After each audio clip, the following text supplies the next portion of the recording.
All right. Good afternoon, everyone. Welcome to the Planning Commission work session from 4 to 5:30 on Thursday, October 20th, 2022. I now call this meeting to order. First order of business is the determination of a quorum. We have 5 commissioners here out of 7, so that does indeed put us at a quorum. Next order on the agenda is the adoption of tonight's agenda. Do I hear a motion to adopt this evening's agenda? I motion that we adopt this evening's agenda. Okay. Do I hear a second? Second. Okay. All those in favor, say aye. Aye. Aye. Motion passes. Moving along to the work session, I'll go ahead and turn it over to staff. Okay, thanks a lot. Just want to briefly kind of provide some opening comments, and then I'll quickly turn it over to our consultants here.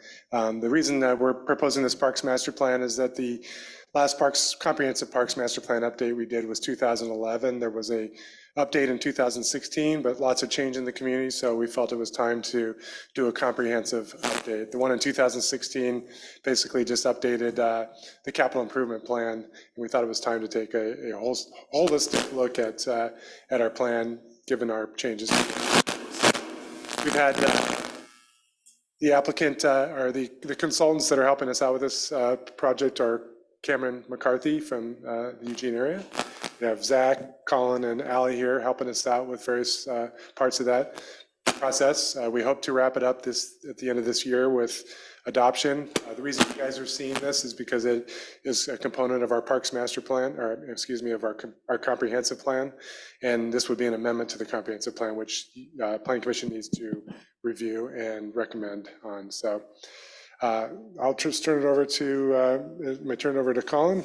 So just we only have about 45 minutes, so we want to make sure we give you guys plenty of time to ask questions. So we've kind of had them ask the consultant to kind of truncate their review or their presentation a little bit. So thank you. Colin. Yeah, thank you, Scott. Good evening, Planning Commissioners. Thank you for your time this afternoon. Excuse me. My name is Colin MacArthur. I'm joined by Allie Langley and Zach Ricks. We are with Cameron McCarthy, Landscape Architecture and Planning in Eugene. And Scott mentioned the 2011 plan. I was the project manager and principal in charge for that plan. It was Sister's first Parks Master Plan.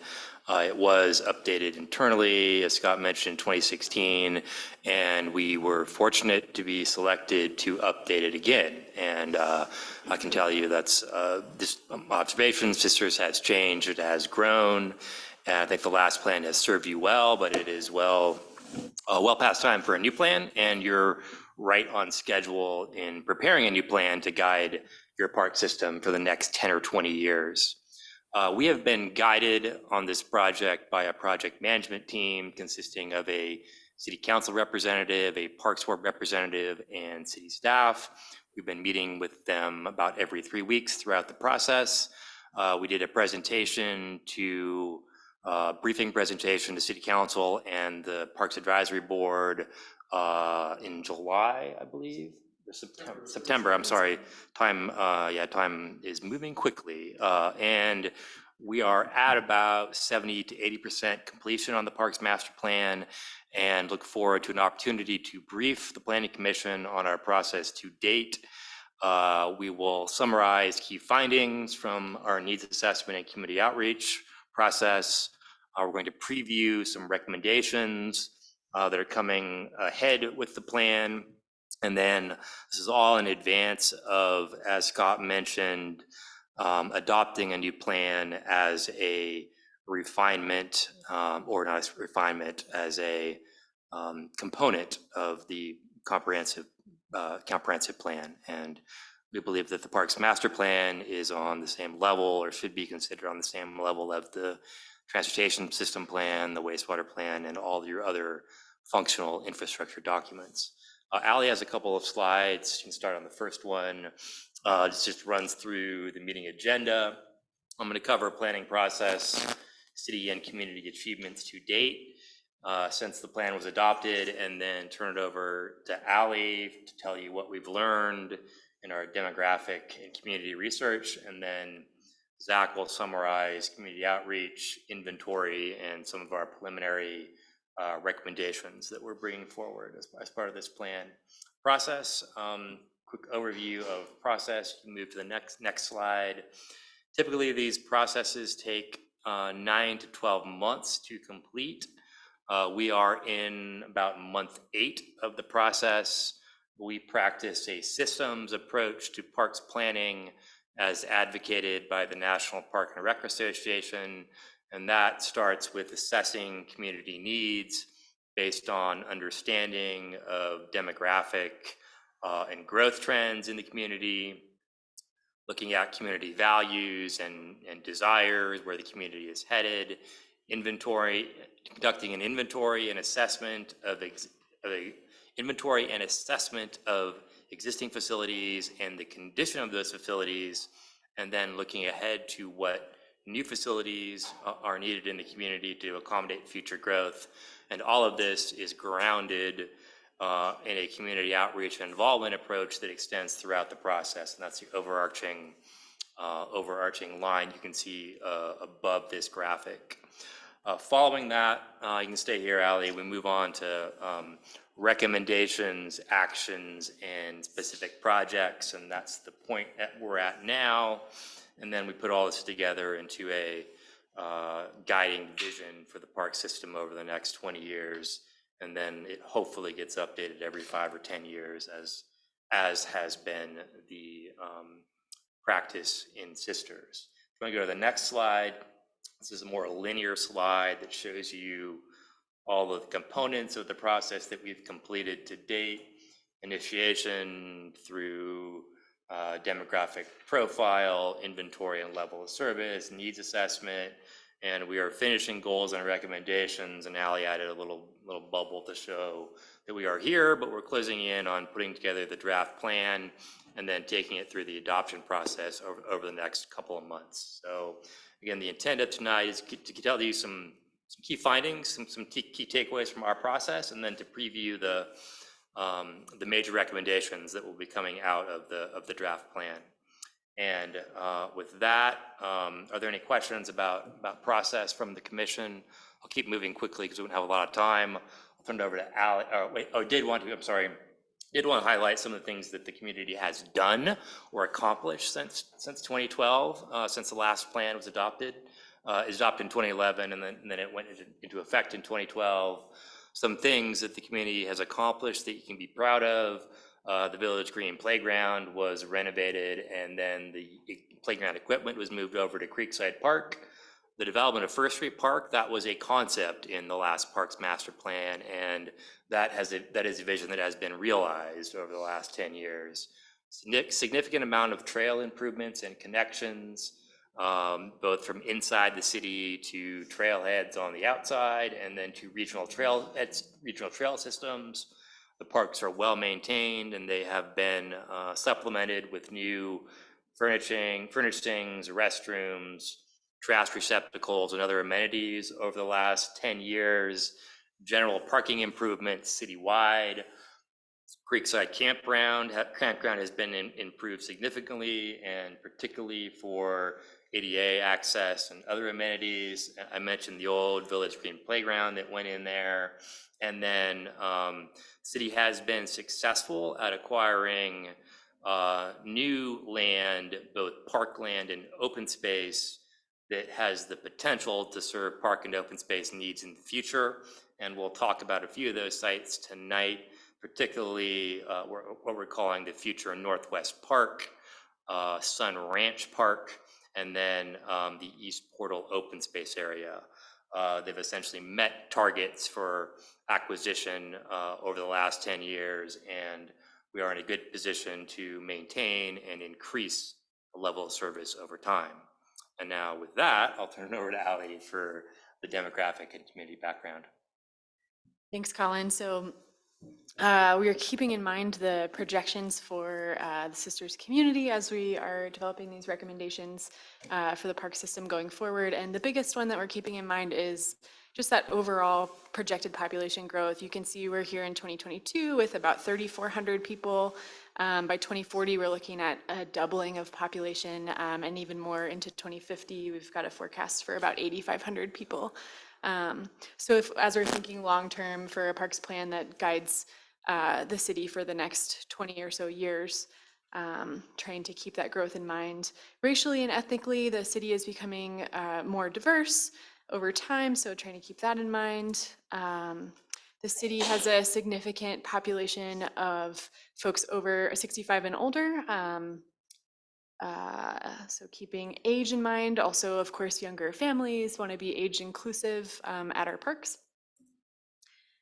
Income and poverty, Sisters has higher median incomes than Deschutes County and the state, but also a higher level of adults below the poverty level. So keeping that in mind as you're thinking about what folks are willing and able to pay for in terms of parks. Education's pretty high in Sisters. Also have some folks with different kinds of disabilities here, so wanting parks to be accessible to everyone. So super quick demographics, and on to Zach for community outreach. Zach? Thanks. Good to be here. Yeah, I'm going to quickly go over our community outreach process. I'm going to go over the broad takeaways from those outreach, and I'm going to go into a quick background about your existing park system, as well as we've pulled out 5 recommendations that we plan to have in the plan. And these ones are higher level. They're kind of more system-wide, and what we would like to have some focus on in the discussion today. So through our public outreach, we've been through about 5 months of pretty good community outreach, including 10 stakeholder interviews. These were with individuals in the city that are very actively engaged in the community. We conducted 5 different focus groups throughout the spring, summer, and even into the fall. Those focused on the 4 topics that you see on the screen there. And then we also held tabling at 2 community-held events, community-run events. Those were both in First Street Park, and then we also held an open house in First Street Park, which we called Pizza in the Park. So altogether, I think we probably talked to about 250 community members and have put together a lot of that data along with the age and demographic information that Allie went over, and what we know from state and national trends for our recommendations. The key findings that came out of that process are seasonal, like more activities in the winter, more activities that are multi-generational, so families, seniors, children, as well as just a very deep-seated appreciation and feeling of stewardship for the natural environment that surrounds Sisters. That includes nature access, creek access, trails, trail improvements, as well as connections across town, off-street connections. And we also heard a lot about additional playgrounds, play spaces, need for additional neighborhood parks, and court sports like pickleball, like dedicated pickleball courts, and I don't think I'm forgetting anything. Those were the main ones. We also have an additional list on the screen that were some other items that have come out through our process that we've also, many of which have pulled into a recommendation. This is just our park system map, so we can come back to this, but if you can go to the next slide. This is your current park system. We've broken it out into 3 areas. There's your existing developed parks, and the parks and open space, and private parks. So we're mainly focused on, and the plan really focuses on the parkland that's owned by the city, but we do acknowledge both recreational spaces that are held by the school district, as well as the various private entities around that have either HOA run or similar run parks.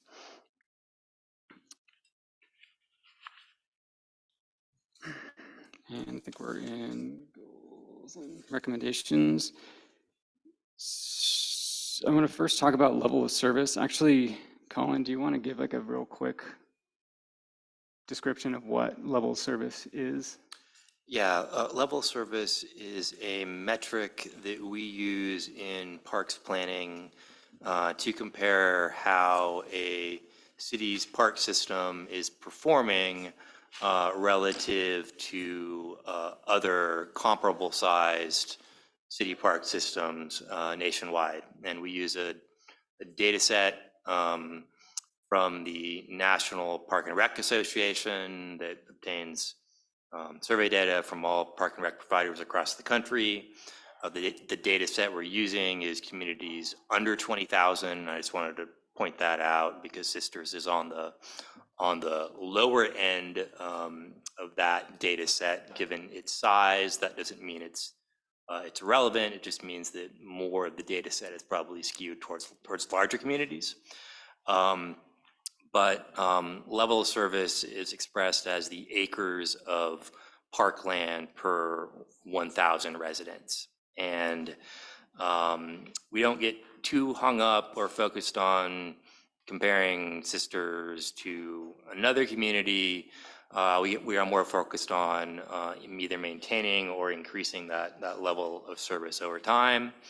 When we did our assessment in 2011, we determined that Sisters had about 2 acres of parkland per 1,000 residents, and they have increased that to close to 3 acres of parkland per 1,000 residents.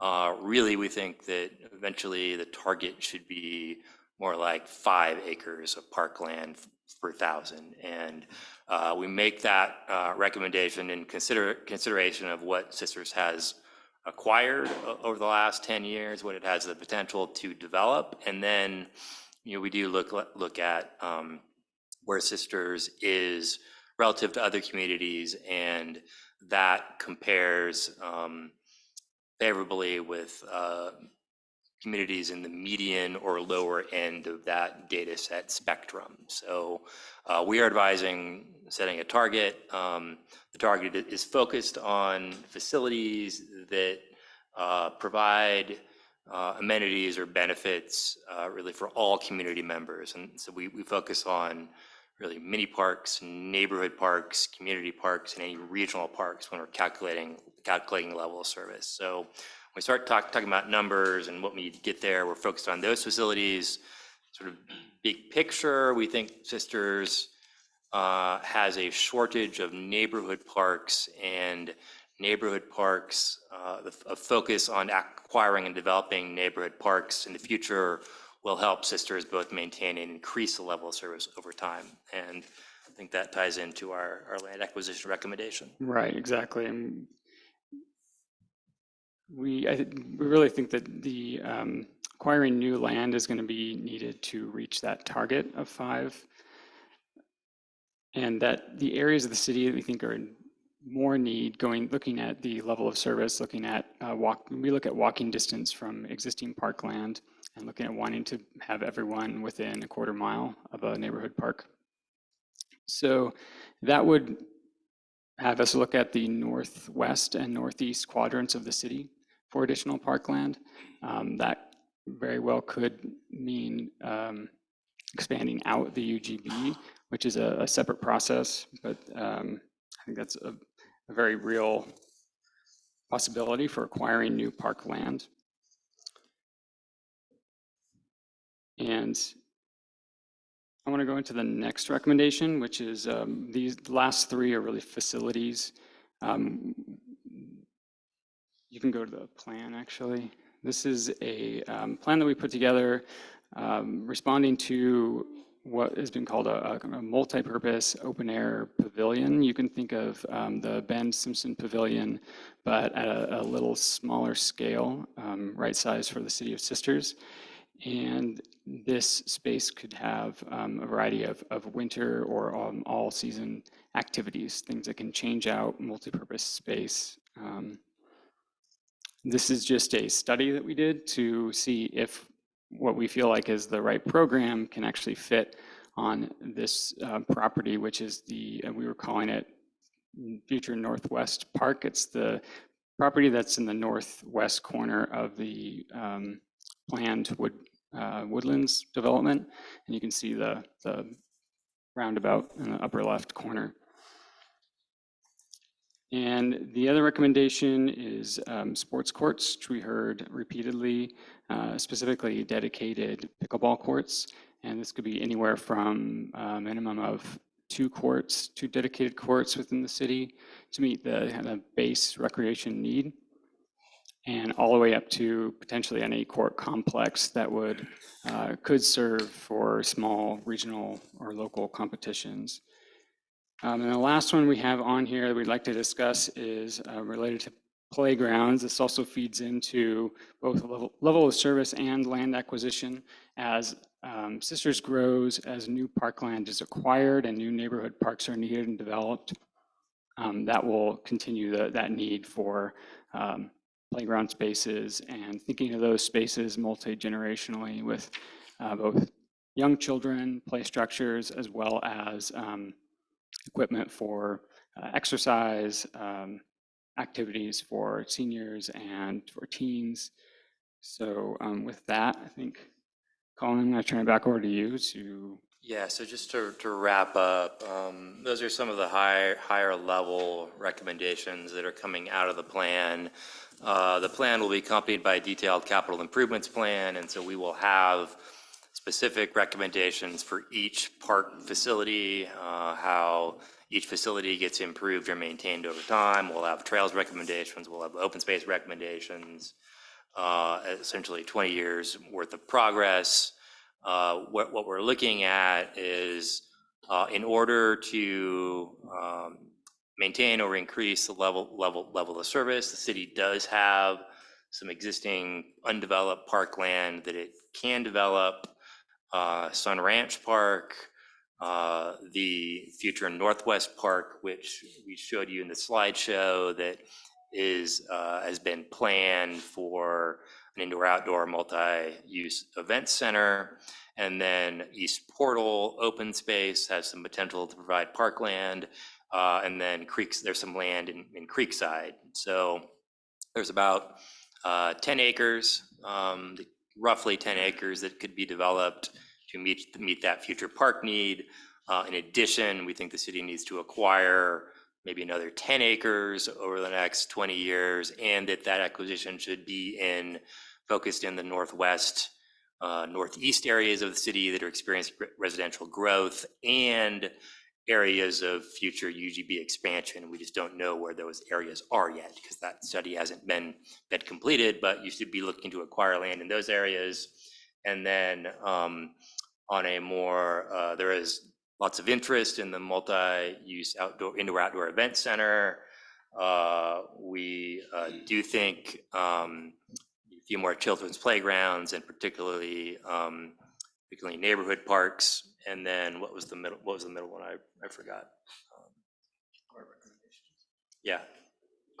Courts. Sorry, courts. Yeah, we are recommending. Well, we're recommending at least 2 courts, just based on our community and outreach and involvement. There's interest and demand for more than that.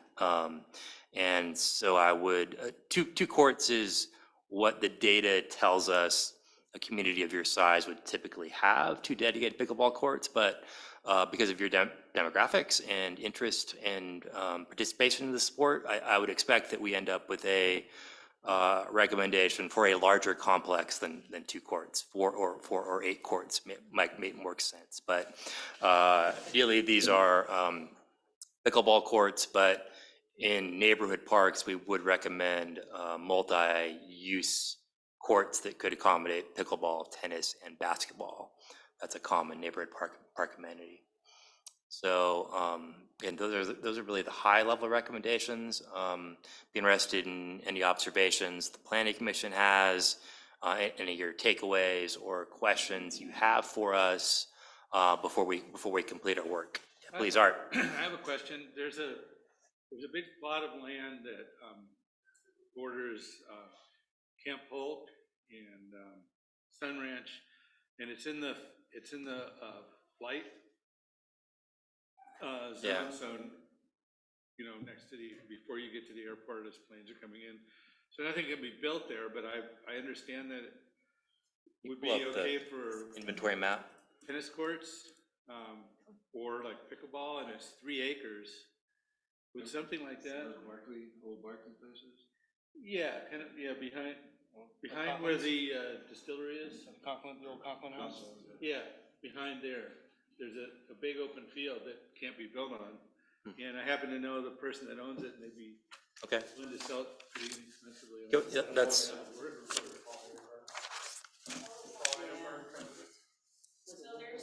this is outside the UGB, but then there's this little spot. Yeah, it's right behind Sun Ranch, and it's in the city limits.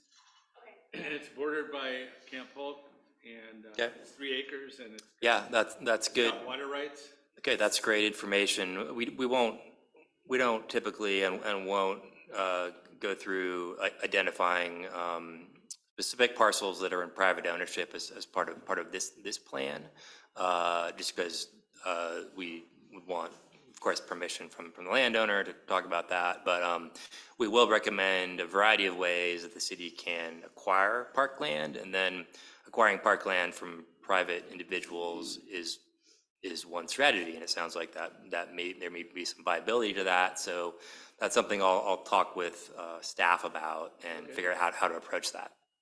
Sure. Just wanted to throw it out there. Yeah. I have a question. Yeah. You stated that Sisters, right now, we have about 2.9, around almost 3 acres of parkland per 1,000. Is that included, is the private HOA park and open space included in that? No, private HOA park and open space isn't included in that. It's only city facilities. School district property isn't included in that. And then it excludes open space and special use areas. So like the district skate park is a special use area, that would be excluded. It's really focused on, again, those parks that provide amenities or services for all ages, neighborhood, community, mini. We are looking at the private facilities and trying to understand how they were set up and if they were set up with public access easements and if they were open to the public. And if they're open to the public, then they do contribute to the system and we acknowledge them.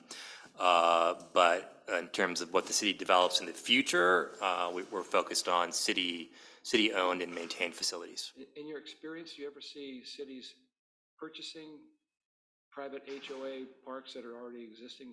Yeah, I have seen that happen before, and that is a good strategy for acquiring parkland, assuming that you're not acquiring land with liabilities or poorly designed.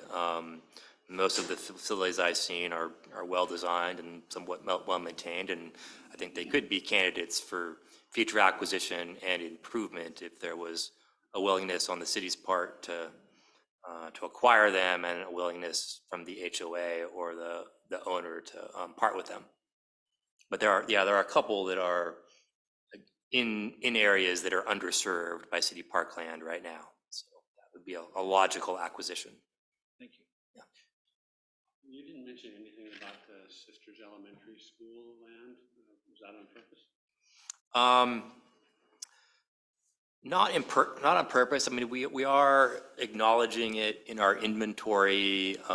We are aware of its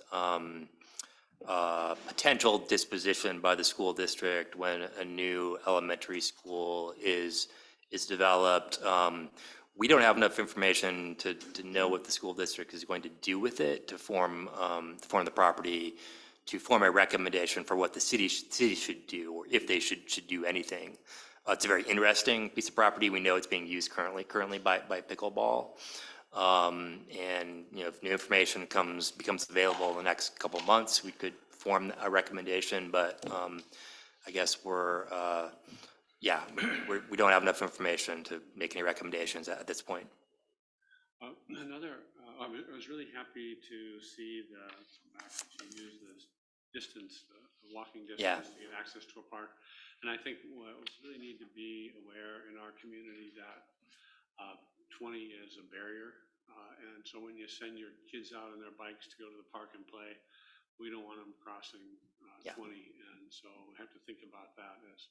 Yeah, that's a great observation. Our level of service analysis, it's not shown on that map, but in the plan, it takes into account barriers like highways and railroad tracks. And if there are barriers, and we, the goal is to provide a neighborhood park within a quarter mile of every resident. If there are barriers, then within a quarter mile, then it's not walkable. It doesn't count. So yeah, thank you for acknowledging that.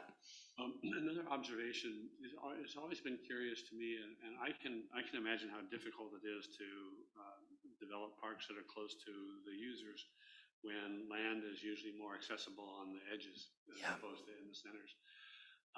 But we have, it's always seemed interesting to me that the SPRD facilities are way out at the end of town, and so the bicycle facilities out there are not really accessible to a whole lot of the community. And in addition, the skate park is really difficult. It's not a good place for little kids. I'm just wondering if skate or bike facilities came up in your research at all. Yeah, absolutely. I mean, you can speak to that, Zach. Yeah, that is we're talking about Sisters needs more, I think, neighborhood parks, particularly in the north. Those would typically be 2 to 5 acres in size. And in neighborhood parks, we might see facilities like a small skate area or a small bike skills course. We've designed those into that. So we are thinking about more of those facilities as these neighborhood parks go in the future. I don't know if you have anything to add, Zach, about the location of the skate park. Yeah, I mean, we have it documented that the Bike Park 242 does have those kinds of early skill building for mountain biking, things like that. For skate, I know in other places we call them like skate spots, and they're called different things, different places, but they're just a smaller version of a skate park, so less of a heavy lift to construct it. But they are often smaller scale, better fit, connected with a longer kind of multi-use trail. So it's good for little kids biking or learning how to skateboard. Question on the pavilion concept. Remind me, and maybe Scott needs to jump in on this, when that development is complete, is that park specified to transfer to city ownership, or will it remain as a part of the HOA? I think the condition was within 1 year of their first final plat, or maybe it was the approval of the project, that they needed to transfer ownership of that parcel to the city. And I just heard recently that it's supposed to take place by the end of this month. Oh, okay. Yeah, so we're considering that as land that the city will have acquired by the time the parks plan is adopted. Yeah, it's great. I think it's a great Yeah. concept. Would this be a privately run facility on city land, or would it be a? Yeah, the recommendation in the parks plan is likely going to be explore the feasibility of constructing a multi-use event center at this site in partnership with SPRD. I think SPRD would have to be involved, especially for the programming side. The city doesn't do programming, but this is a big project, and it needs to be a collaborative project with city, SPRD, and maybe other agencies as well. This would go to the voters, I would assume, for funding. Yeah. Good. Thanks. Any other questions? I have one more question. Yeah, Tom. You said that the national standard is 5 acres per 1,000. Well, yeah, there isn't a hard and fast national standard, and I was just, Yeah. just personally, I- that just seems like not enough. Yeah, anecdotally, I'd say 5 is on the low end. The problem is the methodology is different. Some communities count more towards level of service, some communities count less. It's complicated. I think 7.5 acres per 1,000. Maybe I can use some comparisons. Bend has an adopted level of service standard that is 7.5 acres per 1,000 for neighborhood and community parks, and then 10 acres per thousand for regional parks. And Sisters doesn't have any regional parks. Redmond, on the other hand, is about at 3 right now for neighborhood, mini, community, regional, and targeting 5. So it just depends on the community, but I'd say in a larger community, yeah, 7.5 is maybe more of what you would see. Thank you. Yeah.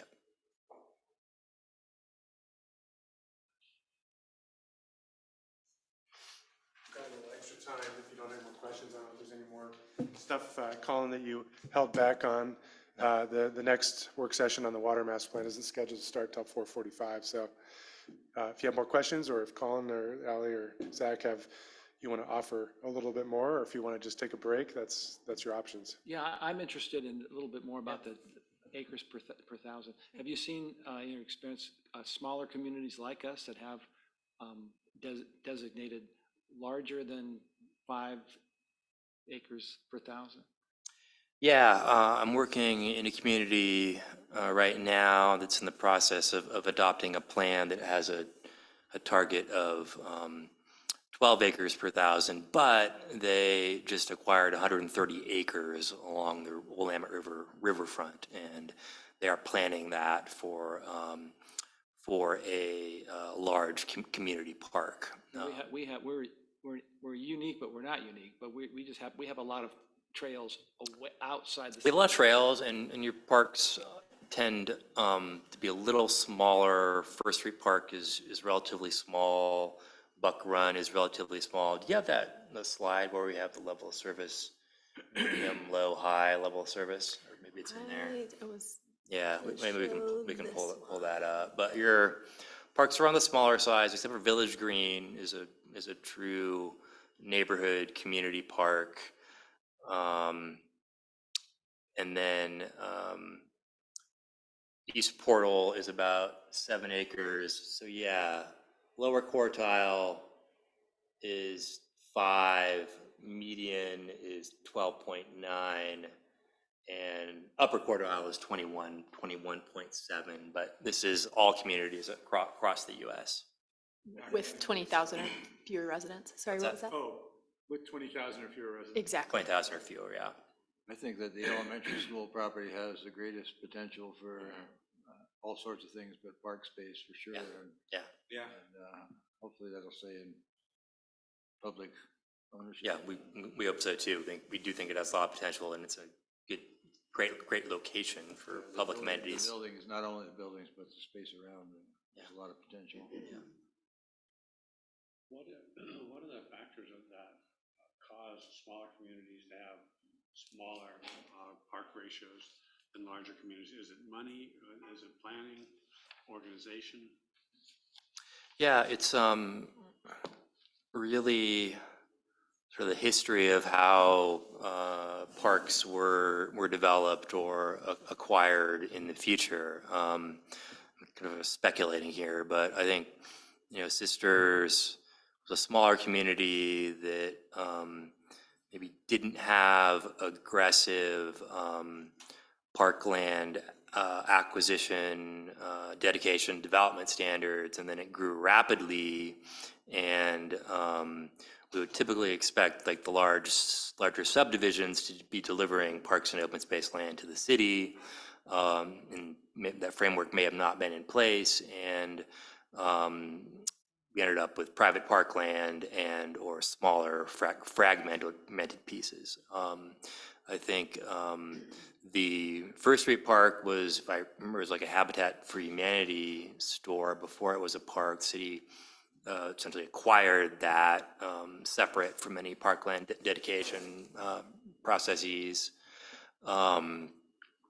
And yeah, I think that what this plan to do is get ahead of the large developments that are coming to Sisters, or even the several small developments, and then give the city the tools it needs to acquire parkland and then develop parkland to serve the residents in those developments. And I think that maybe the past code and policy hasn't quite done that, which is why we end up with these smaller parcels. What do you see the potential challenges that this community faces that would prevent us from achieving the goals that we're setting right now? Land supply, you're constrained. I think, UGB expansion is important. I'm not going to speculate on a number of acres, but land supply is a challenge for every community, and especially communities that are challenged with housing. And we're all facing a housing crisis across the country, and providing housing for not just single family, but middle housing and multifamily housing. And that land is needed for both that type of housing and for parks and for other facilities. So I think the process you're going through to figure out your growth has been exponential over the last 10, 20 years, and it's supposed to be exponential over the next 20 years. We're looking at going to 6,000 in 2050 and 2040, and up to 8,000 in 2050. That's almost a doubling of the population, and that's going to put tremendous pressure on land supply. So the process you're going through now to expand the UGB is a needed process, and that will deliver some relief, but we need, and this is where the work that Scott's doing is really important. It's all the functional plans need to be in place to allow the city to get the land that it needs for roads and parks and all the other public infrastructure before growth happens. So I think keeping up with growth is the biggest challenge facing Sisters. And it's land cost here too. True. And land cost and development cost, yeah.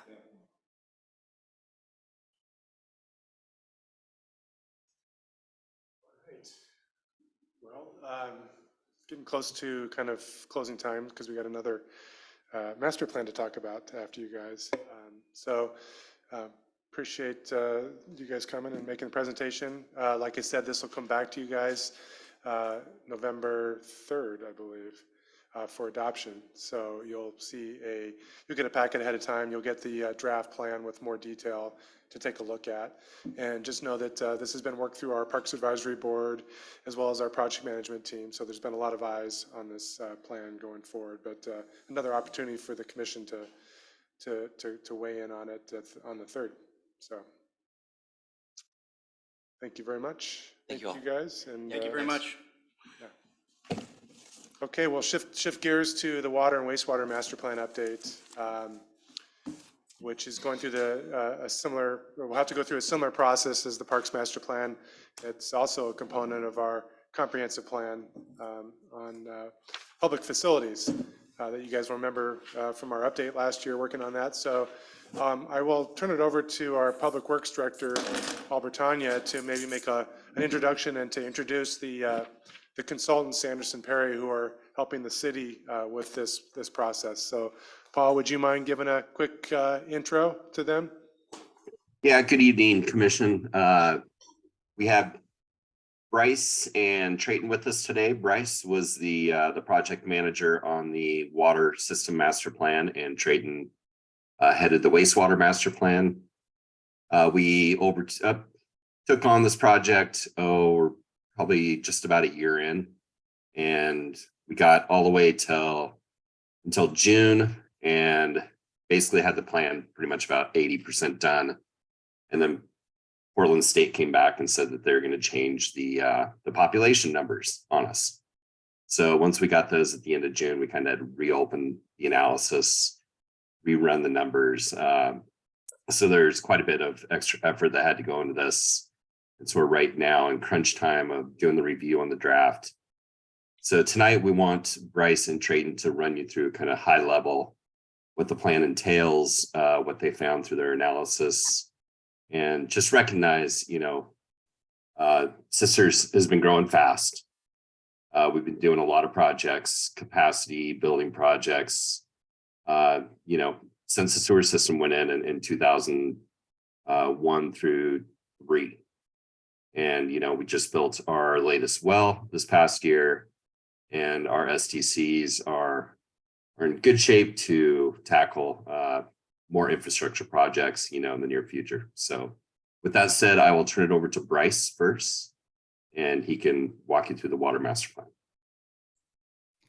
Thank you very much, Paul, and thank you to the commission for having us here today. Just a quick video and sound check from me. I'll share my screen and get confirmation that my voice is coming through all right. You sound good. Okay, here comes the screen, and let me know when that comes up here. Let me know when you guys can see my screen all right with the water and wastewater system master plan updates. We can see the presentation. All right, excellent. I'll get right into it. So just a little bit of a background on these master plans. The purpose and the nature is to serve as a tool for the utility department, public works advisory board, and planning commission to evaluate the condition, performance, and capacities of the existing water and sewer system infrastructure. We use a planning period of 20 years. We look into that growth and advise, and the plans advise, guide, and plan for that growth and development needed to accommodate it. We outline necessary improvements to accommodate that growth and develop a capital improvement plan for each with implementation timeframes and estimated cost of proposed improvements. Just a little bit about what we look into on the water system side: supply and treatment. So this is where the water essentially comes from. For the case of Sisters, it's all groundwater. Treatment if needed. The water quality here is very good, so no treatment is needed. Just some disinfection is provided to provide a residual there. We look at the storage systems for the system. The city has one storage tank, and then the distribution system, how we distribute that water around the city. On the wastewater side, we look at the collection system, all the gravity mains, as well as pump stations where we can't convey wastewater with gravity. We need to pump it from place to place. Then we also look at the wastewater treatment system. Here in Sisters, there's a series of treatment lagoons, as well as a storage pond as well. And we also look at the treated wastewater reuse. So in the case here, it is recycled. Before we kind of break into the water and wastewater separately, just a little bit about design criteria, because we developed these in a similar manner for both plans. We basically look at the historical population. The last 5 years is what we really focused on, the current population and the 20-year planning period population. For water, we look at demand and break it down to a per capita basis. For sewer, we look at flows in the sewer system as well as loadings. We break all those down to a per capita, and then we apply those to the population growth to determine what the capacities are going to be in the future and start planning for that now. The resources we use for that are Portland State University Population Research Center, water system production and consumption records, and discharge monitoring reports for the sewer system. Just a little overview about the water system. As I mentioned earlier, for supply and treatment, really the objective is to provide clean drinking water and then maintain adequate supply during peak demand periods. What you see in regions such as this is that water demands are much higher in the summer, and those peak periods that are sustained are really what we need to focus on, being able to sustain that supply during those periods. The city currently has 4 groundwater wells constructed in 1975, 91, 2007. And recently the city constructed and brought online a new well number 4 to accommodate the growth that's occurring. The water storage tanks allow flexibility of the sources so that they can be operated accordingly and not constantly be turning on and off. The storage provides equalization where the demand does exceed the supply. The water storage will provide that water for a period of time until the demand drops and the source can catch back up with that. We have fire suppression storage, and what's remaining after those elements we refer to as the standby or emergency volume. Now this volume isn't necessarily needed for operations, but it provides a level of safety factor for any situation beyond typical design criteria. The current system has one 1.6 million gallon concrete tank, which I'll show you where it is shortly here. For the distribution system, we now need to deliver that clean water to users, maintain adequate pressure in the system during peak demand periods, provide fire flows to various areas. The current system has pipe ranging from 4 to 16 inch of various materials. However, the city has been actively replacing all the old undersized pipe, and most of the system is PVC, good quality PVC. Here is a screen clip of an ArcGIS geodatabase that the city uses for mapping, visualization, and analysis of their system. It's just a good representation of where things are in the city. You can see the 3 wells are on various sides of the city. 3 are within city limits, 1 is slightly outside. And then you can see that the reservoir is about 1.8 miles south of town, just so that you're aware of where those are. Now, an important part to take out of this going forward is the connection between the reservoir and the city limits. All the blue are pipes that are in the ground. The size isn't shown, but that stretch from the reservoir to the city is an important part here to make note of. And we also used this geodatabase to develop a water model as part of this water system master plan. And we used that to run our various design scenarios and determine what improvements are necessary to maintain all of the elements of the different components.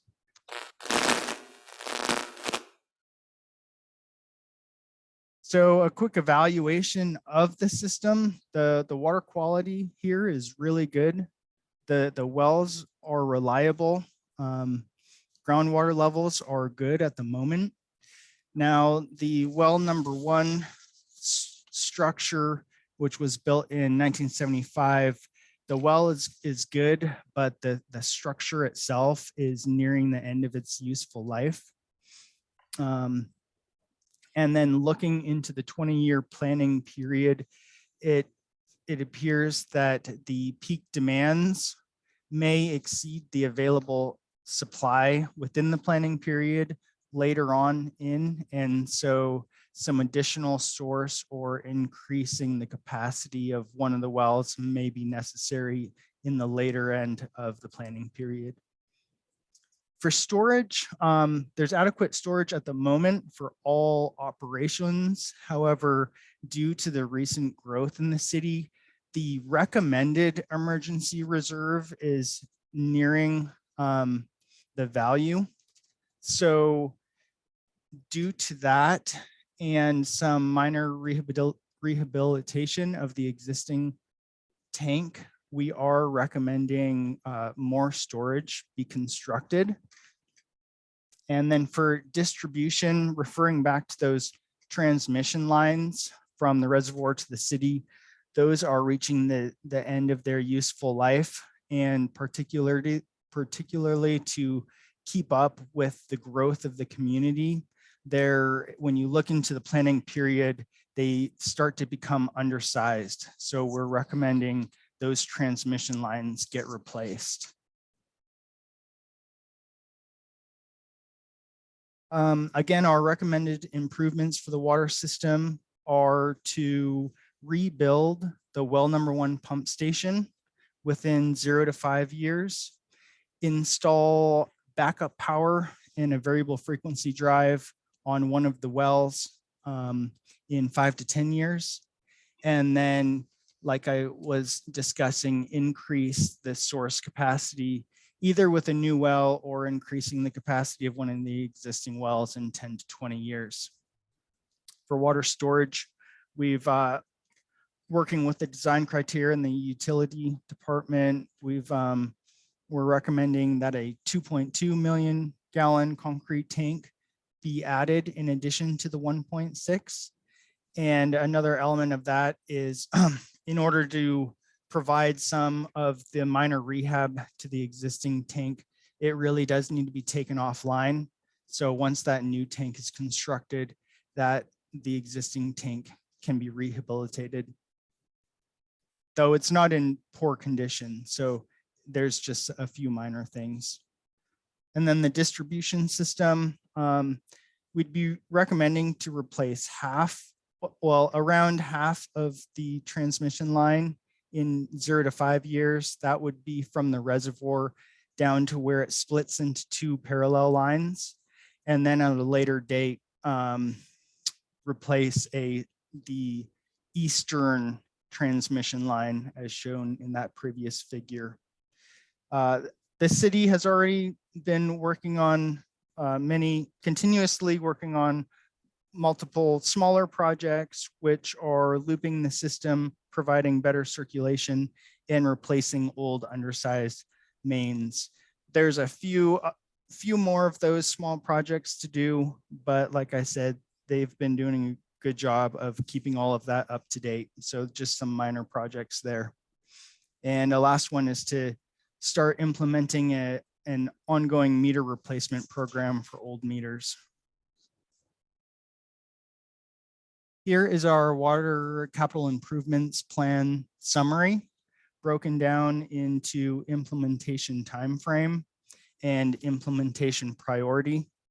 And it is a little bit heavily loaded on the front end here, but so you can see the projects lighten up near the end of the planning period. But once a few of those significant projects are completed, they should be adequate to provide the system with necessary capacity for some time to come.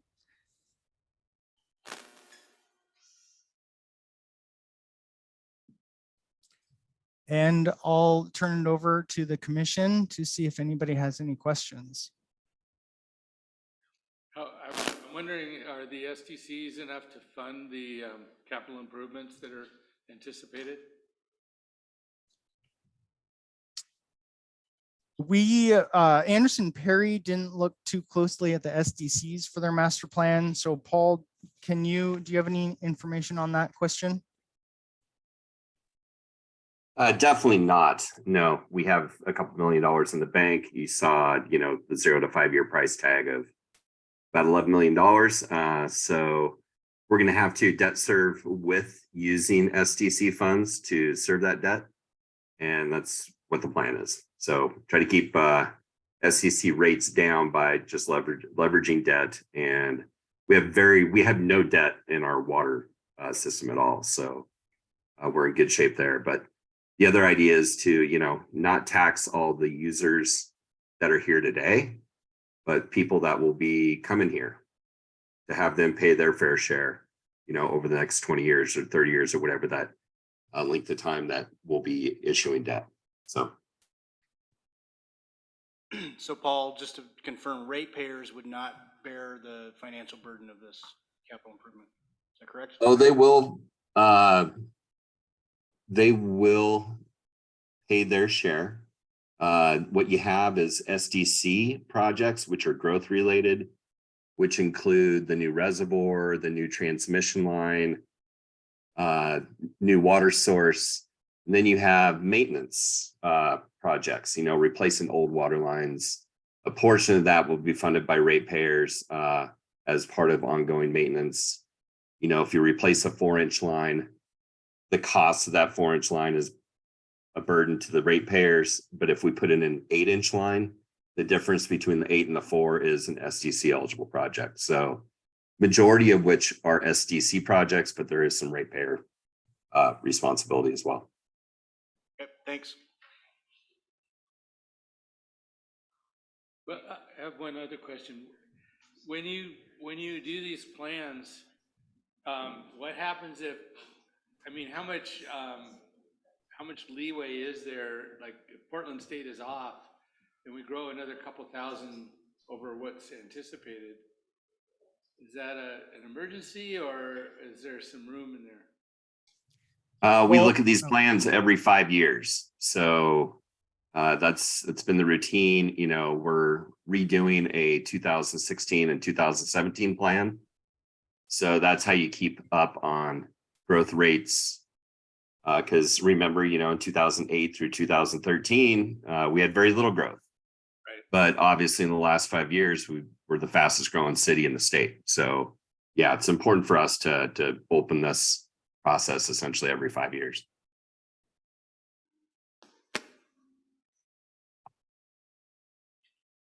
Any additional questions from the commission?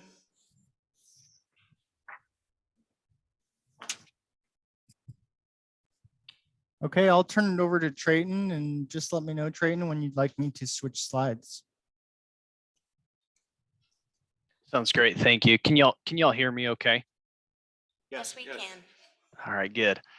All right. So kind of on a similar thread, we, as a part of this planning effort, we did a comprehensive overview of your entire wastewater system, including both your collection system, all your sewer pipes and associated pump, lift stations that pump the sewage when needed. We also looked at your wastewater treatment plant and at your disposal capabilities. If you want to go to the next slide, Bryce. As a part of this process, we did a site visit so we could do some condition assessment on the major components involved. And then we also, based on the planning data, like Bryce mentioned, used that in population projections to determine capacities moving into the future.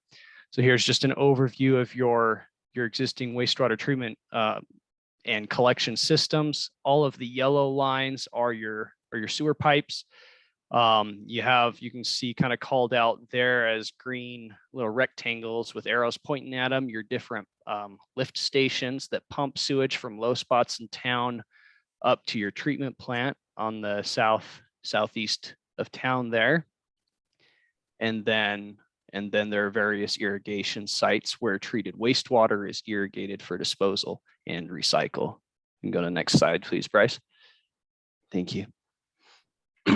So just a couple of quick notes on the collection system. We analyzed all of the areas within the urban growth boundary. We did some capacity analyses and we tried to project based on the population estimates what flows would look like in different areas of town. We didn't do a full comprehensive model, but we worked with city staff to identify different trunk lines where there were potential bottlenecks or other concerns, potential capacity concerns. And then based on pipe size and slope, we were able to determine capacities. And then in addition to that, we looked at the conditions of your various lift stations in town. On the wastewater treatment plant side, you currently have an aerated lagoon system with a large storage lagoon. We looked at the capacity of different unit processes there and some of the condition as well. Next slide, please, Bryce. So some of the main improvements that we identified as a part of both these capacity and condition assessments that we performed were the need for some remodeling of your existing Rope Street lift station to help refurbish it and help extend its useful life. There's a number of mechanical and electrical components that are just starting to deteriorate due to age and just need touched up a bit. In addition, based on the amount of growth that you've been seeing, we identified the need for a new lift station on the west side of town to help ease some of the potential future capacity issues at Rope Street, to help ease or reduce the amount of flow heading that direction and help better service the west side of town there. We also identified over by the Creekside Court development. That area is currently on individual grinder pumps. We identified that if we put in a gravity sewer with one central lift station would help ease a lot of maintenance burdens for the city. On the treatment side, treatment plant itself, most of those projects are slated for a little bit further into the future. We identified a number of items that could be beneficial, including removing the biosolids from the lagoons periodically, updating and replacing some of the aerators in the second aeration cell. The first cell had them replaced rather recently. Replacing those in cell 2 will just further extend the life. The headworks, we identified some improvements to your headwork screening area to help with freezing issues, and then some minor improvements to your chlorine contact pipe to make it easier to maintain. Again, most of those improvements slotted more for later years. The main items were some lift station improvements in town that need to happen sooner rather than later. And then disposal, increasing your disposal system. Currently, treated wastewater is irrigated in different forested areas by the treatment lagoons and on the grassy dikes around that, that contain that make up the ponds. In addition, there are some K-line irrigation systems at the recently purchased Lazy Z Ranch that have been used to help expand some of that disposal capacity as flows have been increasing. Was it 2 years ago now, we worked with the city to prepare the Lazy Z Ranch master plan to identify some ways to help provide a more long-term solution for expanding the disposal capacities at the Lazy Z Ranch site, while also providing some park benefits for the city. So this image here just shows some of these proposed improvements. You can see in red kind of the center of the screen there with a pink area that shows the area that would flow over to that west side lift station that we've proposed. And then on the east side of town, you see that Creekside Court development with a small lift station there as well. If you wouldn't mind going to the next slide, Bryce.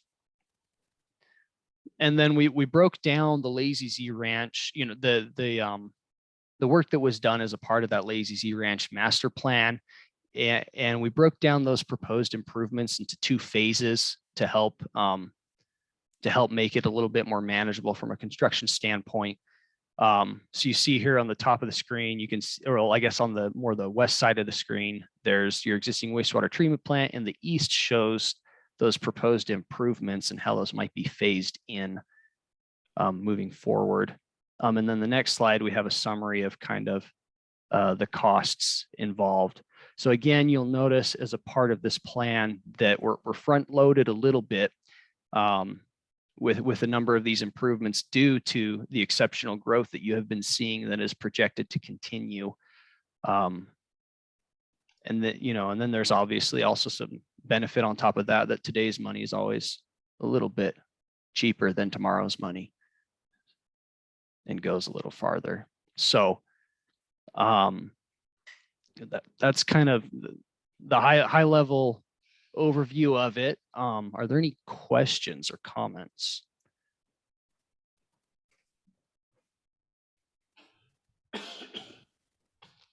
No questions, comments? think we're good.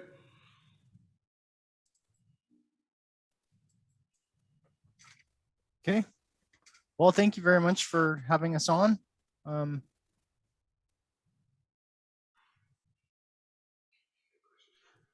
there is anything else you'd like to ask, I would like please to feel add free. something. This is Troy Baker. I'm the overall project manager on this project for the city in Anderson Perry. I work for Anderson Perry. Regarding some past figures that were presented to the city council and included in the packet, this packet for the planning commission, there was some UGB expansion areas shown kind of off to the northeast of town. And I just wanted to make it clear that this plan, these plans in no way did any analysis of any expansion areas within the urban growth boundary. It's not to address that at all. We did look at some potential flows from those to ensure that the sewer lines that would potentially collect that wastewater from those areas have capacity to do so within our planning period, but we didn't do any specific planning on urban growth boundary expansion. I just wanted to make that clear to the commission and anybody else that may have that concern. I do have a question. This is with the freshwater report. You said that groundwater levels are good at this moment. Are you seeing any in municipalities around the region? Are you seeing any dropping in the groundwater due to? I'll go ahead and take that one, Bryce, since I've been intimately involved with COCO's, or Central Oregon Cities organization. We have a groundwater subcommittee made up of all the municipalities in the Deschutes Basin, and we're currently working with Oregon Water Resources on their new groundwater allocation rules that they're going to be drafting over the next 6 months. So we have done a lot of studying and analyzing of our aquifer and the trends that we're seeing. And I would say in general, aquifer levels are going down, especially when you get out east towards Redmond, Powell Butte area. In our area, in Sisters, little sub-basin, our aquifer levels have actually increased since they established the basically the base elevation back in the mid-90s. We're about 10 feet above that. So, but one thing, we have noticed, and it tracks just almost spot on with some of the monitoring wells out here, is, our water goes up and down and our aquifer levels go up and down. And they trend right with seasonal precipitation fluctuations. So we had a wet spring, fairly cool June, and our aquifer levels went up like 3 feet this summer, over July and August. So, we monitor our wells every single day. And we, obviously we're reporting to the state every year. That's how they have the monitoring data. But in our situation, with our source being so close to the mountains, I would say more resilient as an aquifer, but more susceptible to just climatic change. And when we talk, climate change, what we're hearing, what has been told to us is, we're going to be warmer, but that means more moisture, and the aquifer doesn't care if it's snow or rain. So the other thing that we've worked with presenting to Water Resources is the work that was done by the USGS to look at the depth of our aquifer. And our saturated water zone is 800 to 1200 feet deep. So, and most of our wells are just touching the top of that aquifer. And also the amount of recharge versus the amount of groundwater that's pumped is there's a huge difference. We're only pumping about 2% of what that aquifer gets recharged. So with that said, got any more questions or yeah, want to talk offline more about aquifers and water levels, more than happy to do it. Is there any way to project a carrying capacity for an aquifer like this with there are other private wells, you know, all around the region. I mean, they're not all around our area. There's lots of farms and private residencies sucking water out of the same. Maybe they don't go as far as we are, but I mean total capacity, carrying capacity for a aquifer like this in our area of Deschutes County. Yeah, that's already been analyzed. We know how big the aquifer is. We know how much water is going into it on an annual basis and how much water is being pumped out of it. And all that data is what we're working with. Thank you. Any additional questions? Commission. Okay. Thank you. We really appreciate it. Thank you for having us. Thanks, guys. We'll be logging out now. Yeah, have a good one.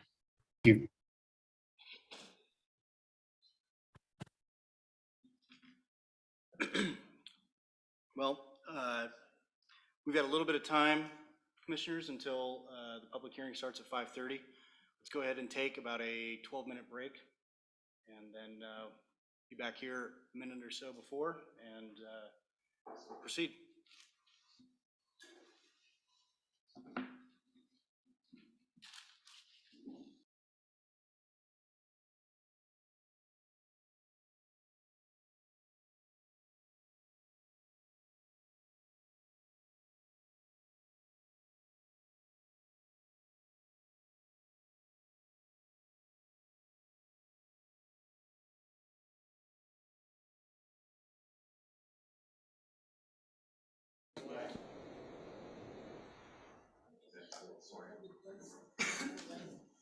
Good evening, everyone. Welcome to our Planning Commission meeting for Thursday, October 20th, 2022.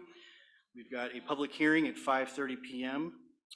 We are coming in from an intermission, and I am now reopening the meeting.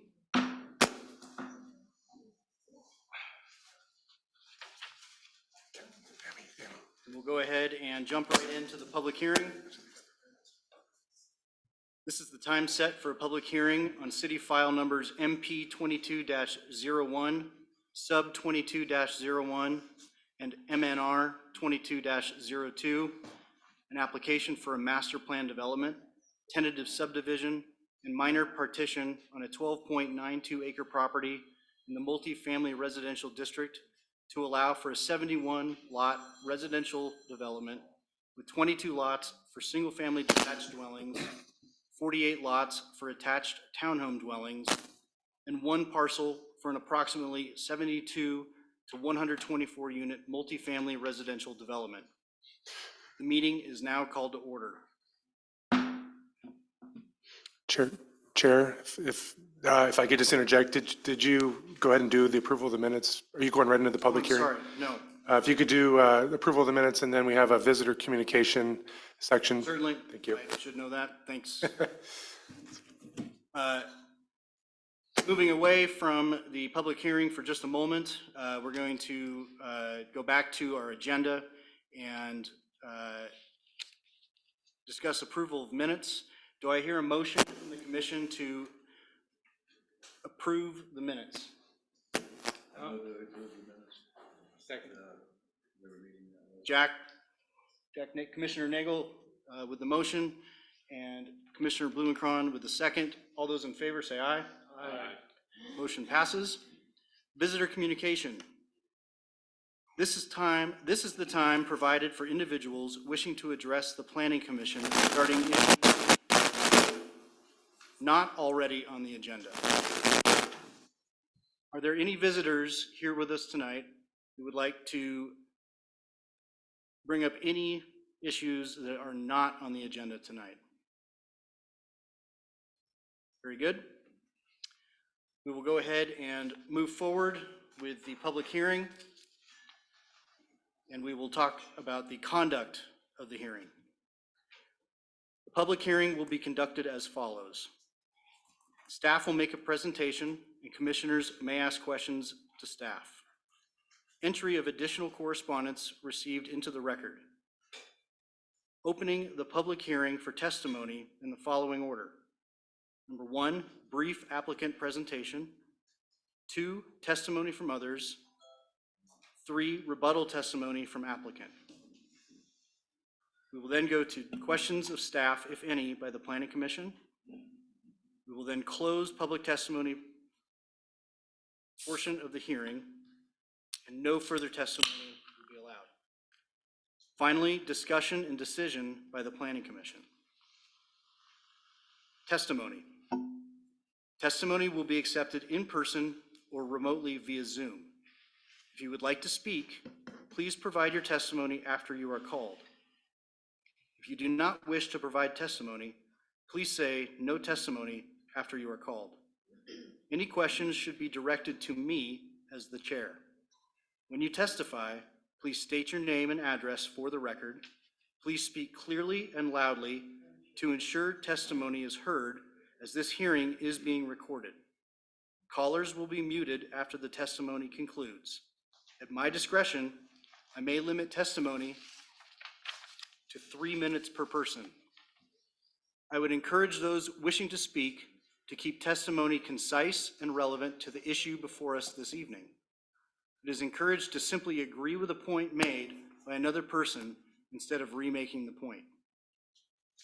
All testimony and evidence must be directed towards these criteria or other criteria in the comprehensive plan or other land use regulations that the person testifying believes apply to the decision.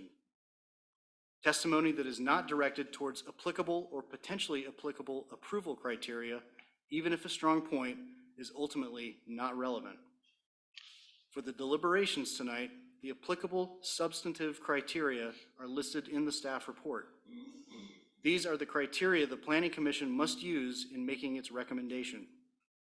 All testimony and evidence must be directed towards these criteria or other criteria in the comprehensive plan or other land use regulations that the person testifying believes apply to the decision.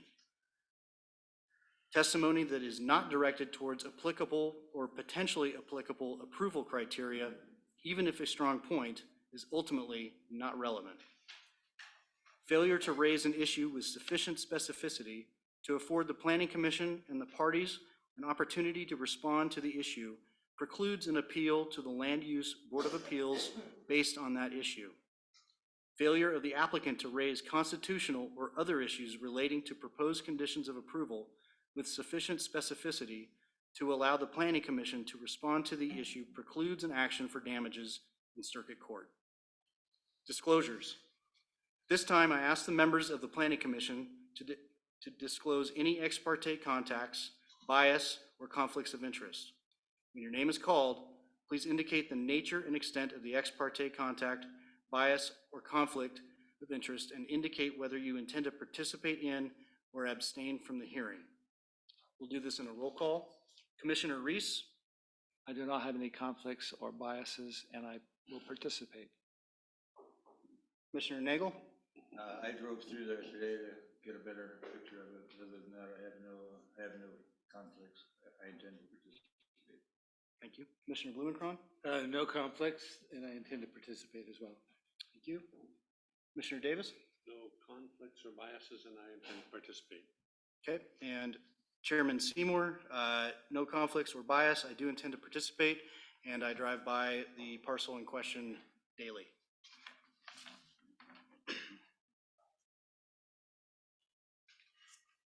Staff report. Staff may now present their report. Oh, I'm sorry. Sorry, guys. Does any member of the audience wish to challenge the ability of any commissioner to hear this matter? Very good. Staff report.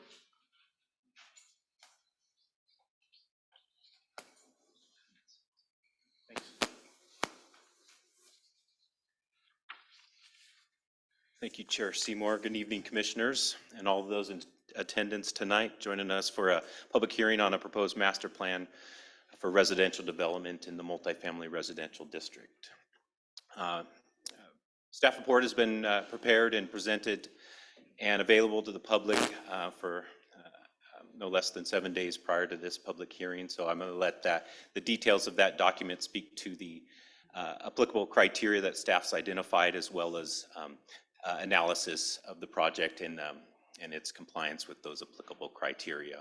Purpose of this presentation is just give you an overview of the project and the prominent aspects of the project and issues that have been identified.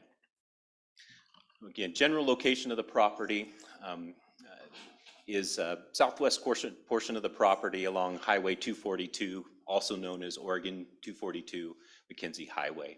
It's bound by the highway on the south side, West Hood to the east, and North Brooks Camp to the west. Property is approximately 13 acres or just under, and the surrounding development includes the ranch to the south that's located outside the city limits. To the west is the Episcopal Church. To the east is the East Portal, open space parcel that the city recently purchased. Oxbow Flats multifamily residential development to the northeast, and the Pines planned unit development residential community adjacent to the northwest. And I, again, also noted that the property is located in the multifamily residential district. So as an introductory comments that the chair provided, the project is a 71 lot residential subdivision, including 22 single-family detached standalone single-family dwellings, 48 attached on one common wall, commonly known as a townhome. 48 units, no more than 2 units are proposed to be attached. And then one parcel being created for a multifamily residential development with the flexibility at this point for a number of units ranging from 72 to 124. That's to be determined in the subsequent site plan review that is required for any multifamily development. So what's before you today is the concept of providing the multifamily, not the on-site development details. That's forthcoming with the required site plan review if approved. The proposal's proposed in 5 phases, which we can show you that plan later, includes upwards in excess of 3 acres of open space, and as a master plan required to provide some amenities. And those include the open space tract, the proposed trails through that open space tract, a dog park, and a playground. So here's the overall layout on the PowerPoint, and the screen is overall layout of the development, shown in the 5 phases, with the middle portion being the first phase 1 and 2, then moving west to phase 3 and 4, and then finally phase 5 is multifamily residential development. I'll note that this is conceptual at this point. This is the baseline for the development. The developer could choose to more rapidly develop the property if they so choose. So for example, instead of phase 1 stop, phase 2 stop, they could do phase 1 and 2 at the same time. So there is that flexibility.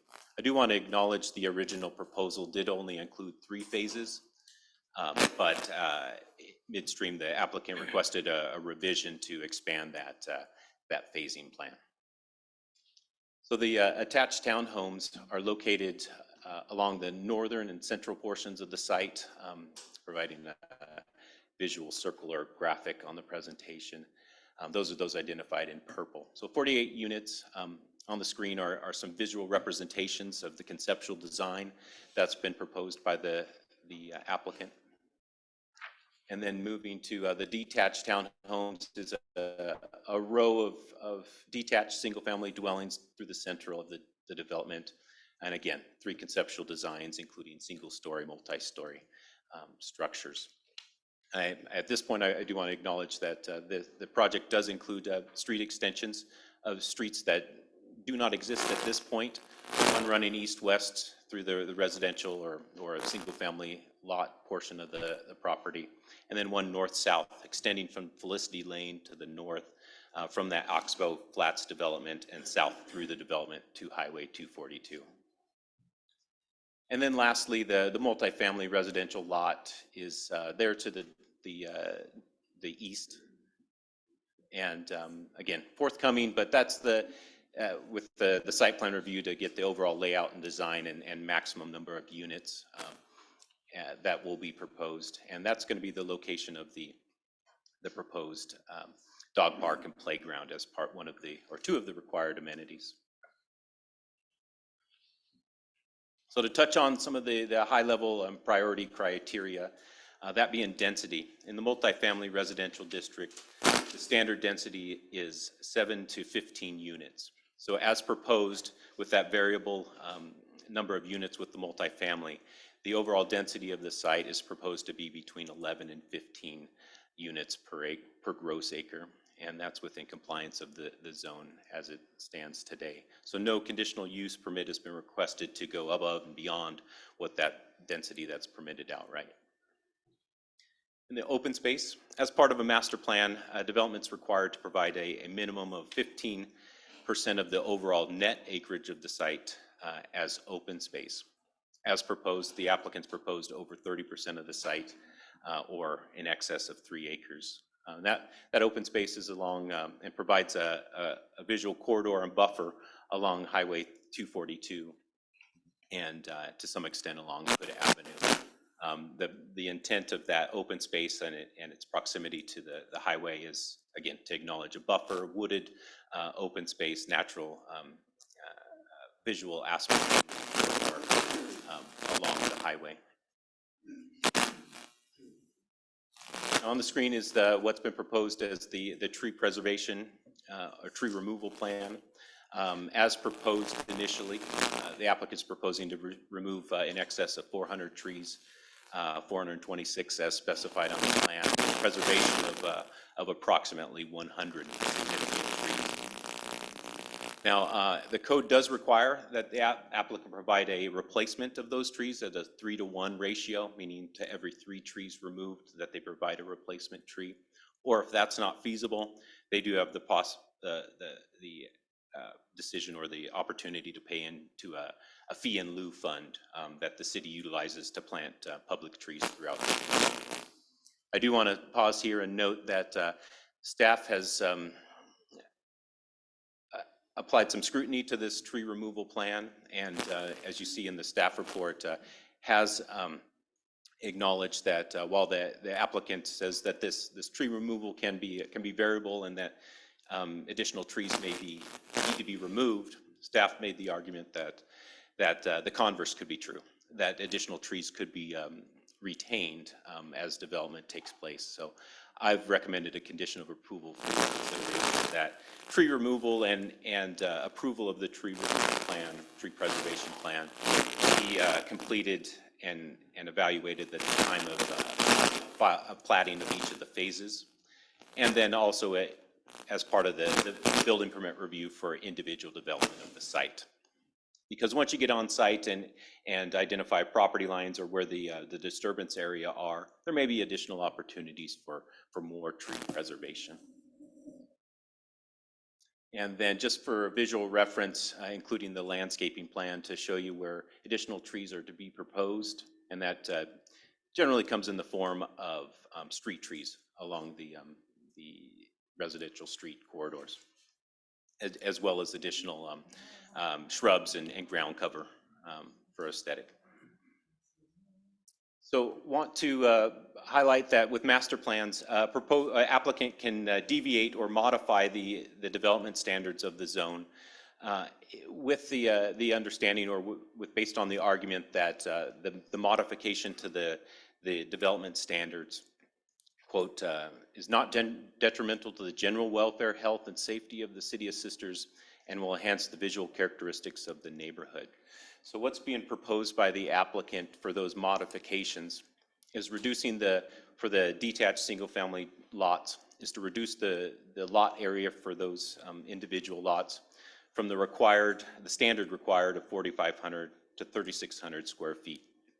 That's a reduction of 20%, which is within that threshold that's allowed as part of a master plan and below the threshold of requiring a variance.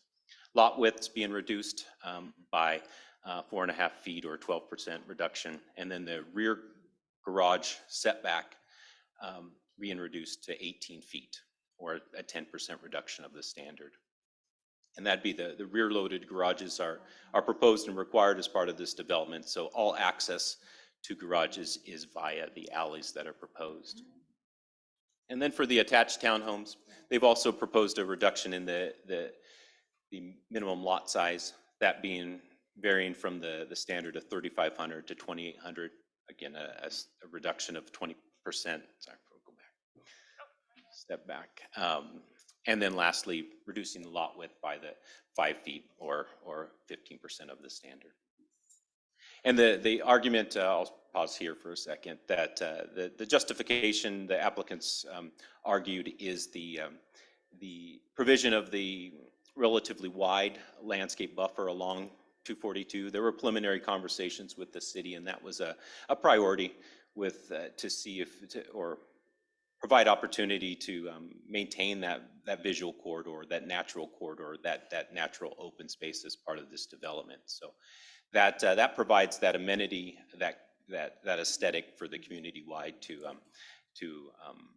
enjoy and experience. The other argument is that the development in its variety of housing types is going to provide just that variety of housing types to serve the various households and residents of Sisters, either current or future. That's the general overview of the staff, or excuse me, of the proposal. Do want to touch on a couple of items in the staff report that I'd like to clarify or propose a revision. So the first being the condition of approval for garages requires that, as stated, requires that all units have a garage. And while that's required for the single family, detached and attached units, it is not required for the multifamily. Instead, multifamily requires one garage or carport space for 50% of the units. So while the condition required it for all units, that was an overreach. So I'm proposing that condition be revised to match the code standard. The next being recommended condition 36.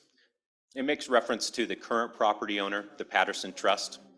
The applicant has requested that be considered to be changed to owner instead of that specific owner, because there may be a likelihood somewhere along the development horizon that the property changes hands to a different entity or a different ownership group. So it provides that flexibility that it's not requiring agreement with this current property owner. And then I want to have a discussion about required improvement to the intersection of Highway 242 and West Hood Avenue. There are two potentially conflicting conditions that were recommended, and that staff apologizes for that. Condition 35 requires flat out, as recommended or required by our Public Works Department, is that the northwest corner quadrant of that intersection is improved by the applicant. By comparison, and in error, condition 36, as recommended by ODOT, required the applicant, the city, and ODOT to enter into an agreement requiring the applicant to fund those improvements to that corner of the intersection.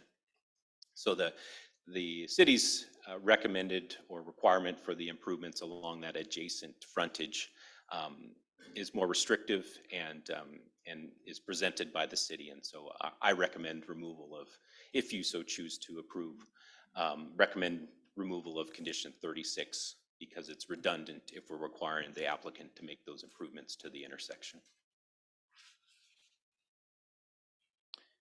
And then just in general summary, I received a significant number of comments, of which I've presented to you both in email prior to today's meeting, but also in print form, all of those that have been submitted after the issuance of the staff report.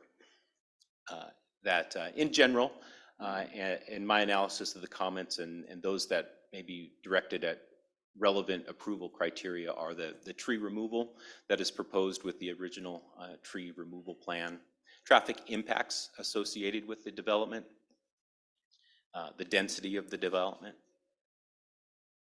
the architectural design and massing of the structures as proposed, and then overall building height of the proposed structures.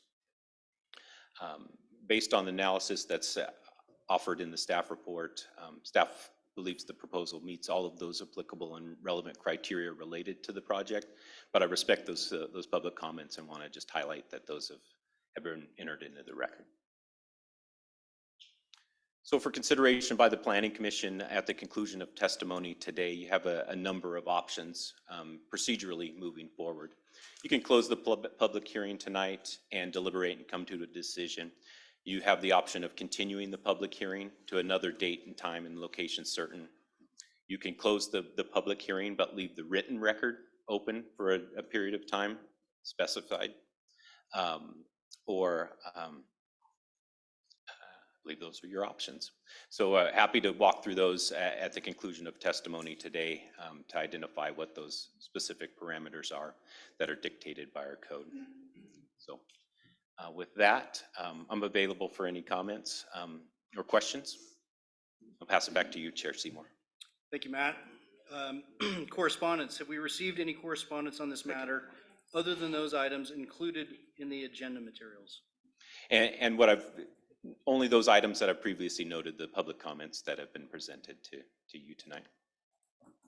Thank you. Questions of staff. This time I will ask each commissioner whether they have any questions for staff. Questions will be stated by each commissioner. Staff will respond after all questions have been asked by commissioners. When your name is called, please ask your questions or indicate that you have no questions. We're going to actually switch that up, and we'll start with Commissioner Reese, and then I would prefer, and I think everybody would prefer, if you ask your question, staff can answer it rather than having all the questions be asked and then going back. I applaud the applicant for the amount of open space, and I would imagine that has to do with them submitting some kind of preliminary plans to you guys, and then you look at or make recommendations to what they submit earlier. Is this the earliest initial preliminary conceptual plans of this plot? Well, so this is what's been formally submitted as the part of the land use application, but there are preliminary pre-application conversations that do take place either through a formal pre-application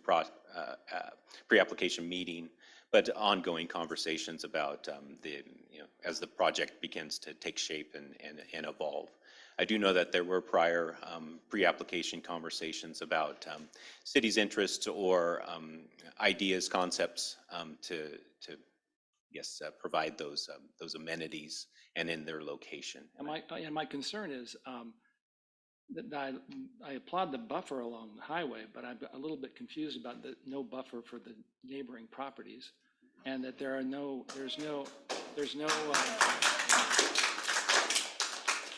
no common area that goes through the project itself. You know, there's a couple of little arms, and that doesn't it doesn't look like a good design to me. But I know we're not talking about design, I guess, but that's my concern, is that those areas seem to be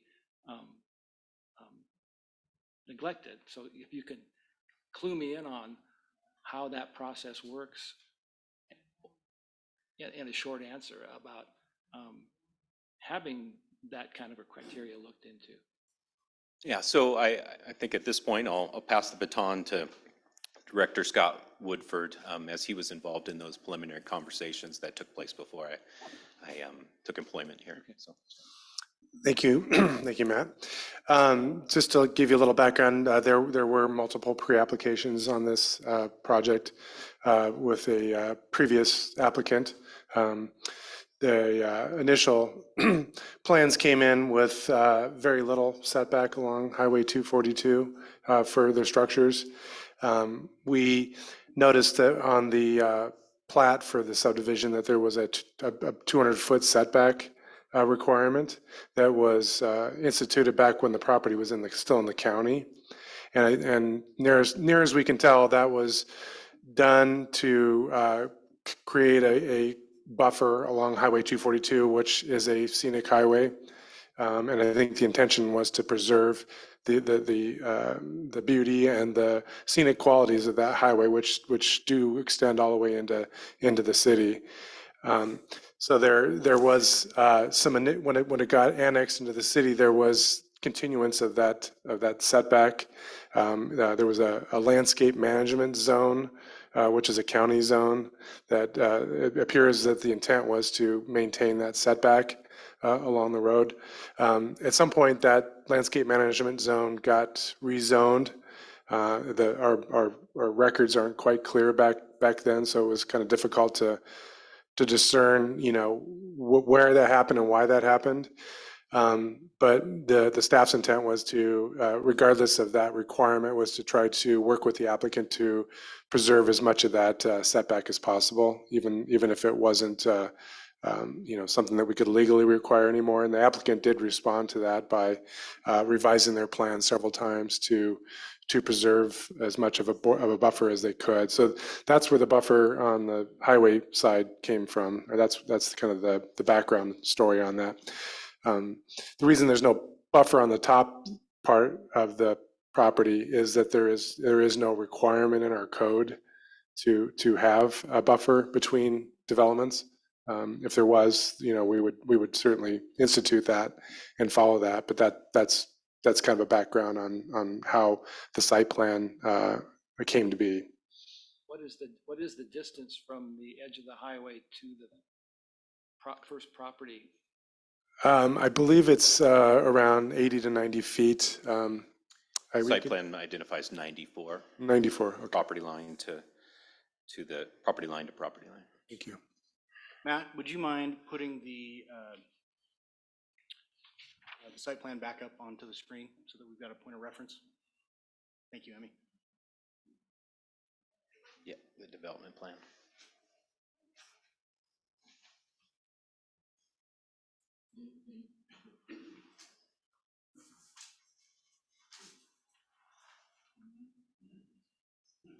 My other question is regarding the reduction in the back setback of the garage from 20 to 18 feet.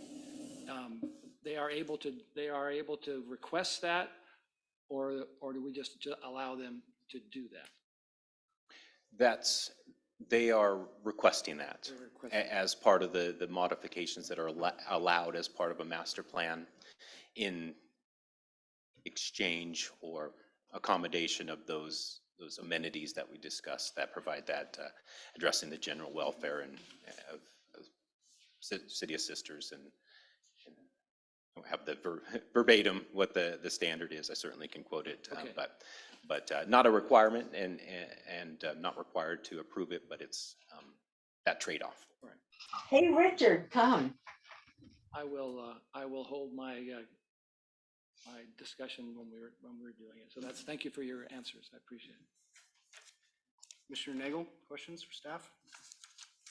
I don't have any questions at the moment, but I have to say I totally agree with Tom as far as that there should be, even if it's not required, that there should be a buffer between this project and the neighbors to the north. And we've done that over, I think it was Sun Ranch or one of the subdivisions on the north end of town. There was an agreement made with the neighbors, and I don't know, 50, there was a buffer involved.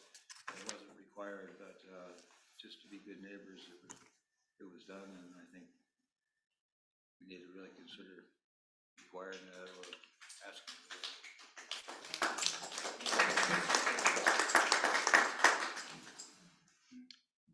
Commissioner Blumenkron, questions for staff? Yeah, I guess my question is, when I was reading through all this material, I was wondering if when these traffic studies are done, if all of the other developments are taken into account, Woodlands, the Hayden Homes, and the others, and those trips counted when they do the traffic study for this development, so that everything is combined, because those are all going to come online and the effect is going to be cumulative. And if we just look at this as a single development, just because the others haven't occurred yet, and do a traffic count on existing traffic,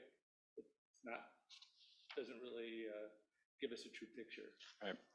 What I can comment on that, not being a transportation engineer, so I'll acknowledge that, but we do have Joe Bestman, Transite Engineering, that provides our transportation engineering services. So he's analyzed the traffic study prepared by Lancaster Mobley and agreed with the analysis and the findings. So that's the kind of a general comment that the methodology was within compliance as necessary.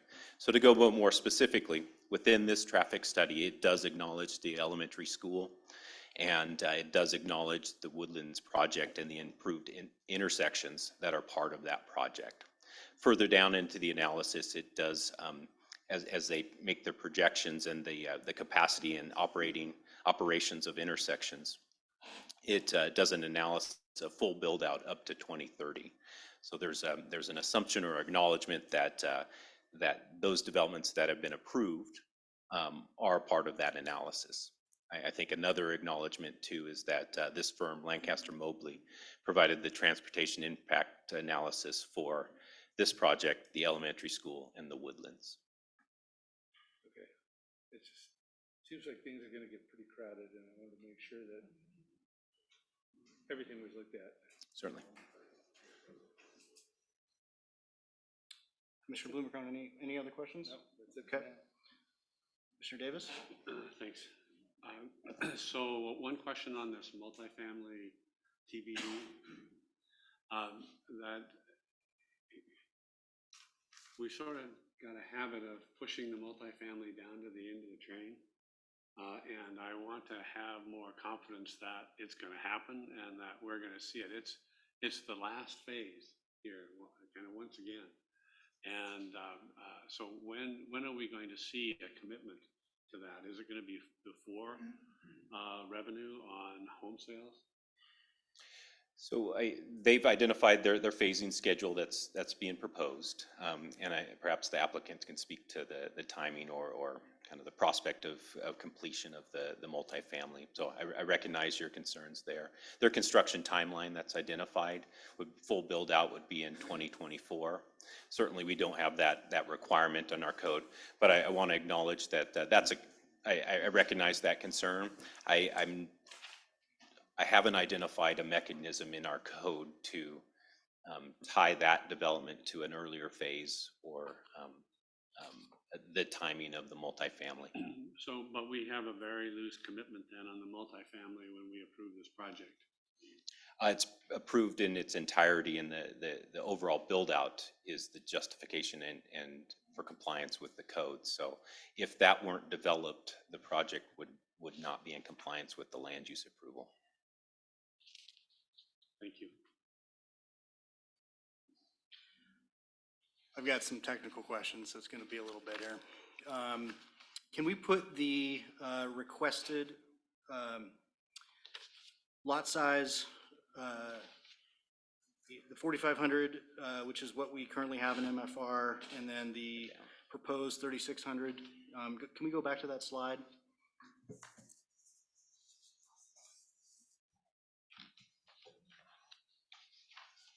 that right? That's great, thank you.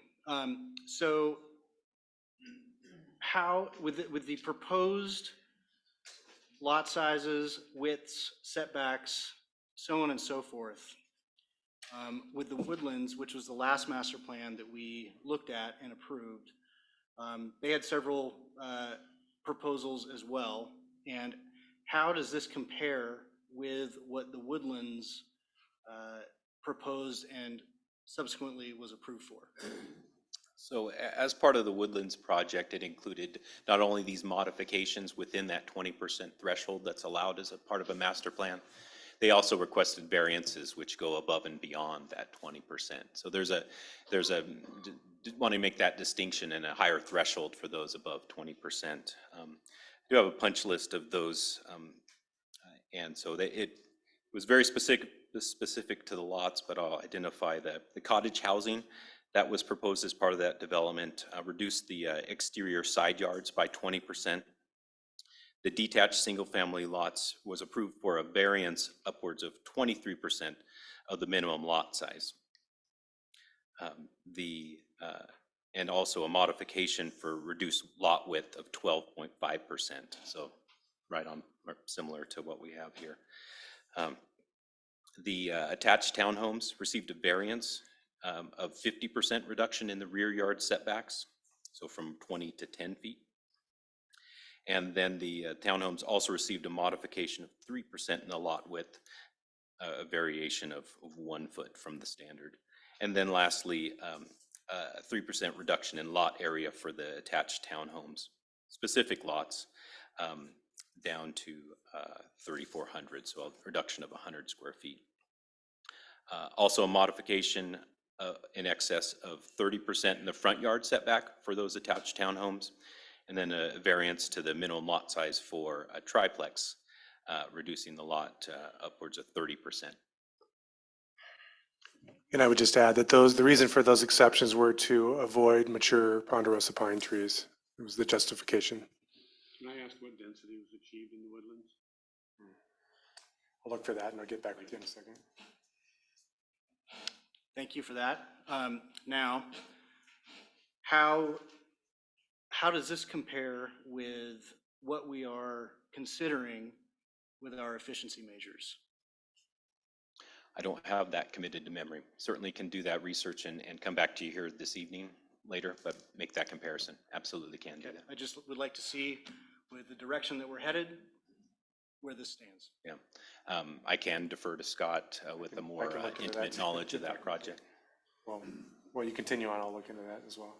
And then one more, with respect to tree removal, how many trees were removed at the woodlands or proposed to be removed versus how many trees were kept? Sorry. You're overloading me here. I know. Another good I question. warned you though. We certainly can do that research and get back to you. That'd be great. I think it's very important that the commission has some perspective on this. That's all the questions I have for staff I have a question right now. Commissioner. For staff, are all these units, including the multifamily, are they all going to be market rate, or are we can we require some subsidized housing as part of that?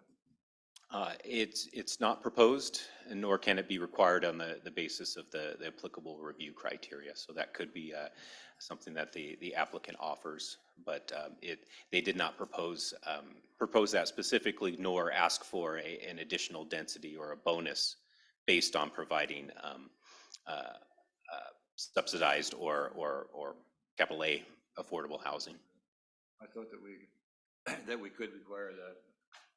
Not outright with a individual multifamily residential development that meets the kind of the first tier of standards.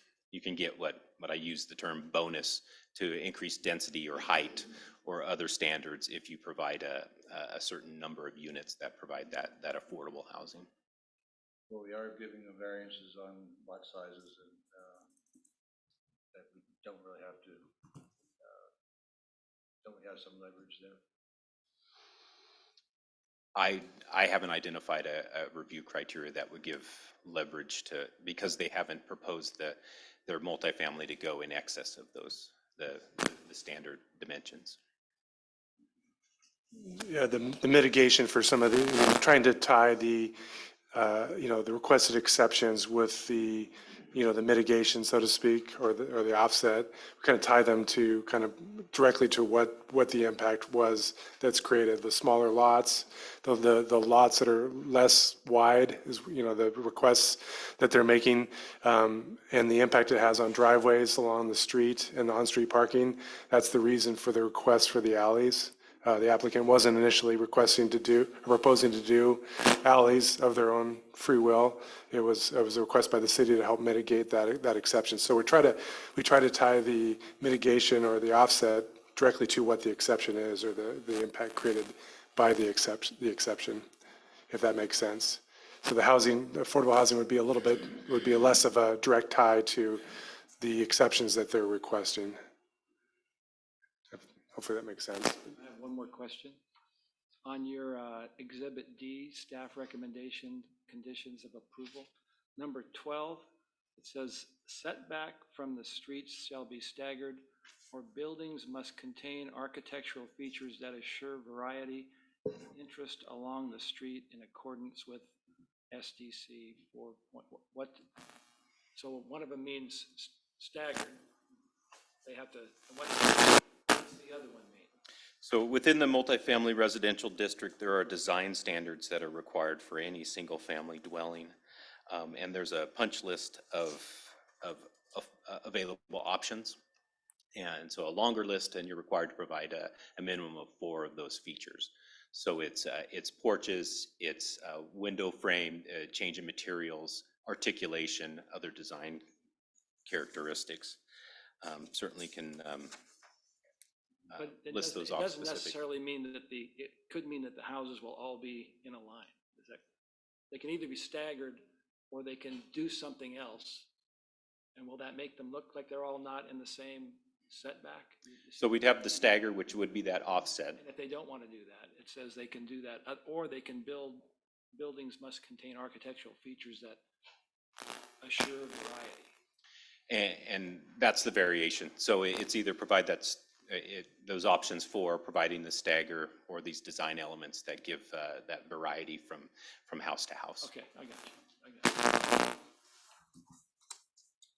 Are there any other questions from the commission for staff at this time? There will be other opportunities. Chair Seymour, if you want me to respond to those questions that you raised, I have some please. responses now. Your first question was how many trees were proposed to be removed by the Woodlands development, if I understand correctly, is your first question? More or less, yeah. Okay. 374 trees were proposed to be removed on that site, with 581 trees to be preserved. Obviously, this is a 12-acre site. That was a 25-acre site, so just to keep that in mind. The density was 11.25 units per gross acre was the overall density. And then your last question was, what are the proposed lot sizes with efficiency measures in the multifamily zone district? The current requirement is 4,500 square feet. The proposal now is to go down to 3,000 square feet. And then for attached townhomes, right now it's 3,500 square feet. The proposal is to go down to 2,000 square feet.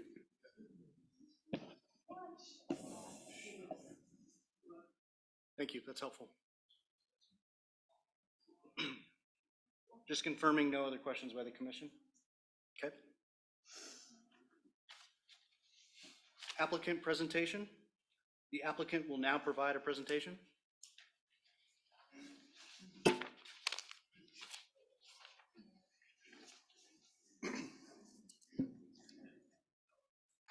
Good evening, Commissioners. My name is Hayes McCoy. I'm the civil engineer for Woodhill Homes, and my presentation will be brief. Thank you, staff, for the presentation.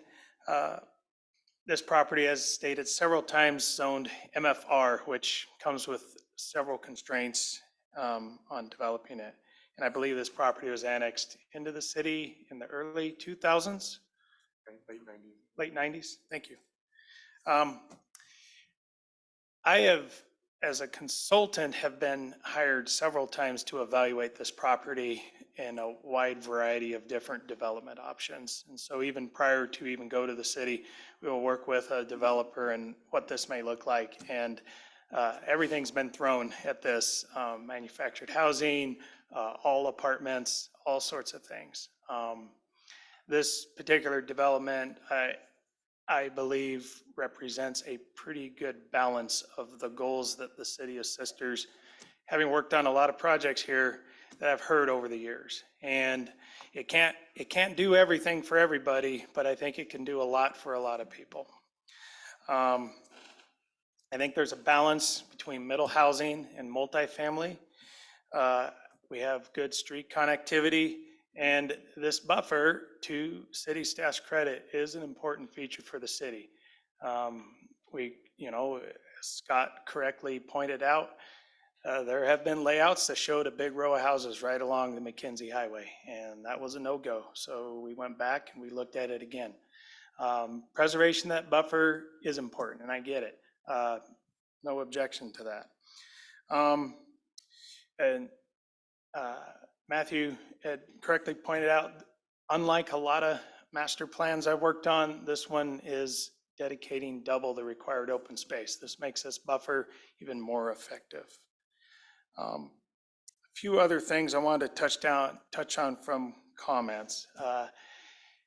We generally propose a tree removal plan that shows more. And an example of that would be to the north, the Three Wind project. And that process, after you folks saw it, we go through, we mark all those trees that are slated to be removed. And then in that particular situation, it was Scott and I who walked through there. And he pointed out several times, what do you think about this one?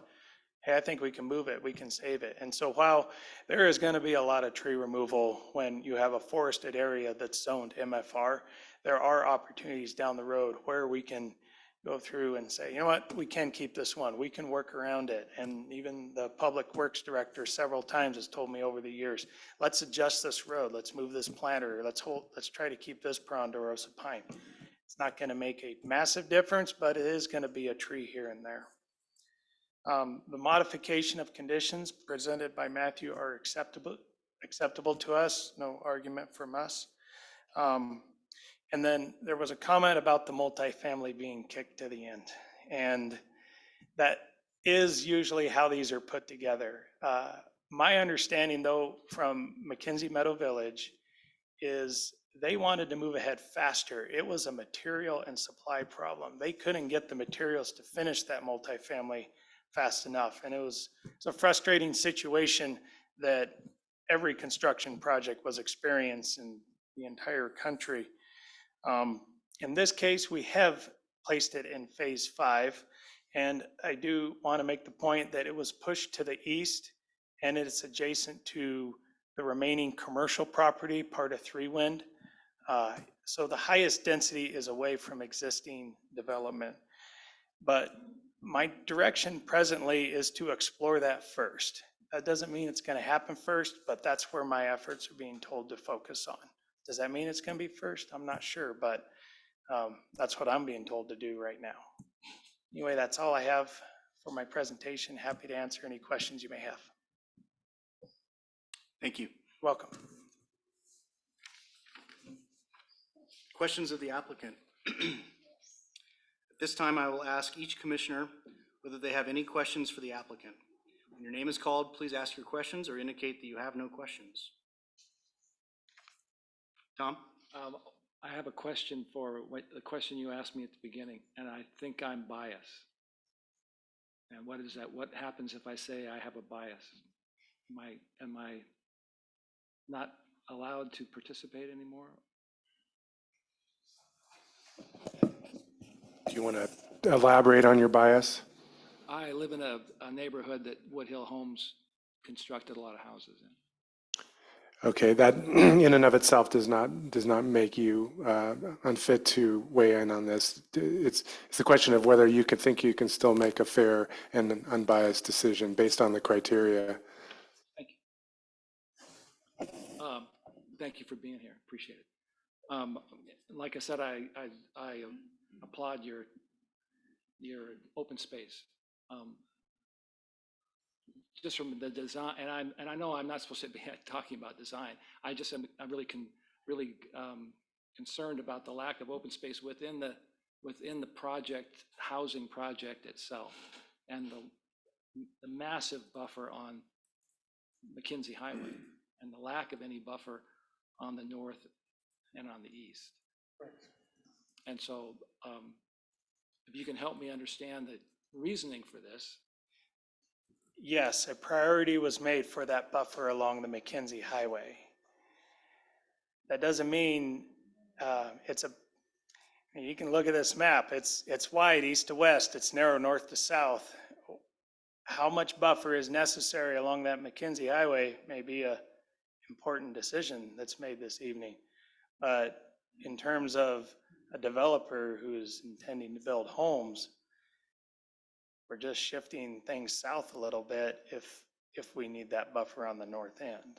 So that's a flexibility that can be allowed to a certain extent, No, but, I hear you. but, And but. my other concern, I hope you understand, is that there's 2 fingers of common area, natural area, out into the first row of homes On the south side? on the south side. Yes. And there's nothing that's no open space continuous through the project, and that seems problematic to me.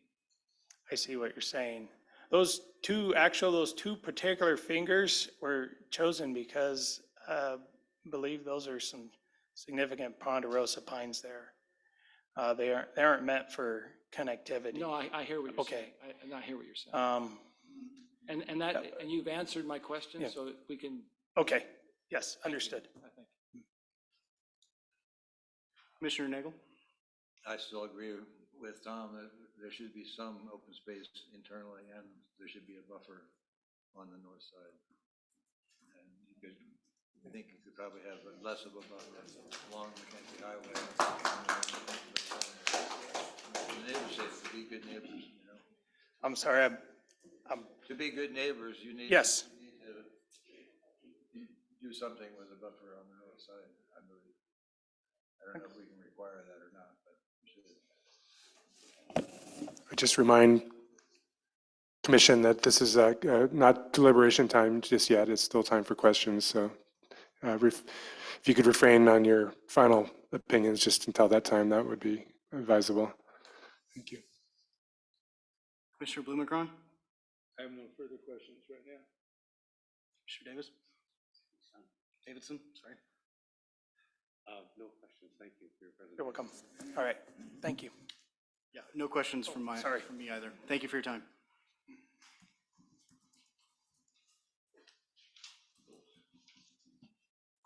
Public testimony. We will now invite members of the audience to provide testimony. If you are providing testimony, please state your name and address for the record before proceeding with your testimony.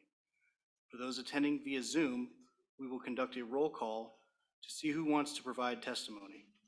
When your name and number is called, please indicate whether or not you will be providing testimony. We're going to go ahead and start with the in-person testimony. And I have a list of people that have signed up to testify tonight, and we're going to go off of this list. And once this list is complete, we'll go ahead and take additional members from the audience who wish to testify. Prior to this, I'd like to remind everyone there is a lot of people here tonight, and it's important that everyone has an opportunity to speak tonight if they wish.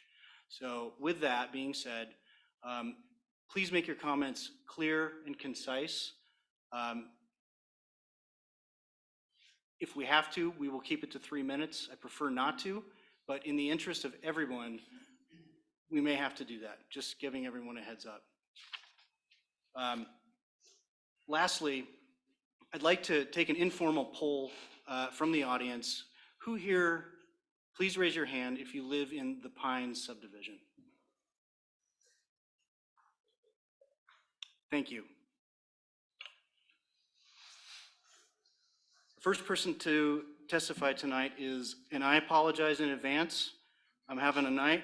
I may mispronounce names. So Lyle Mosel. I have no comments. Thank you very much. Carrie and Ike Meyer. Yes, we're here. Okay. Please do, and remember to state your name and address for the record, please.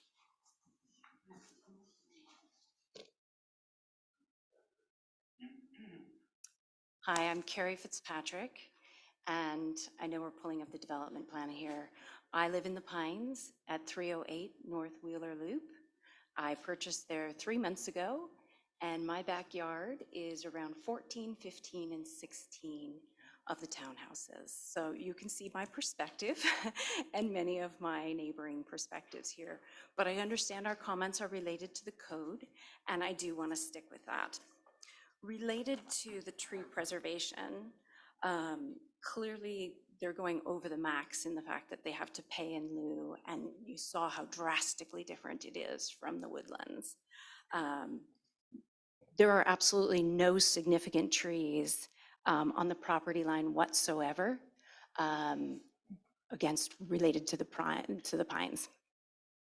So this to me, along with the density being at the 11 to 15, which is also the max, the building mass, which both Tom and Jack referred to, why technically they're 2x, and I realize that meets the code. The spirit of the code is so that it doesn't look like there's one giant 26-unit building, which is, I'm afraid, what this does look like, especially because of the lovely Highway 242, which we all will agree is lovely, but it's all at the expense of the back.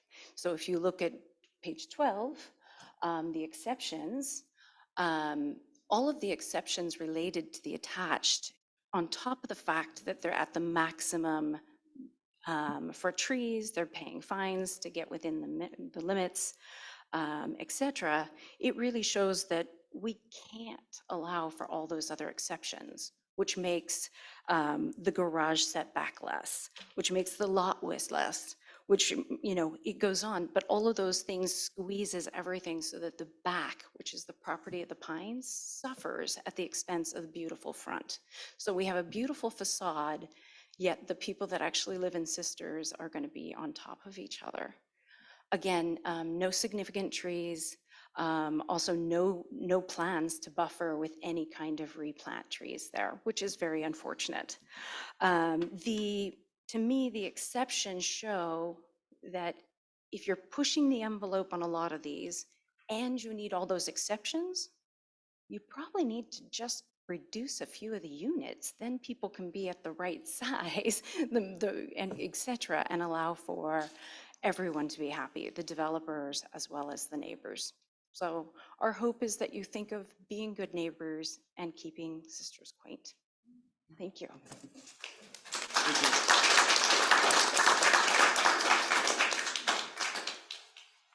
Shane Lundgren.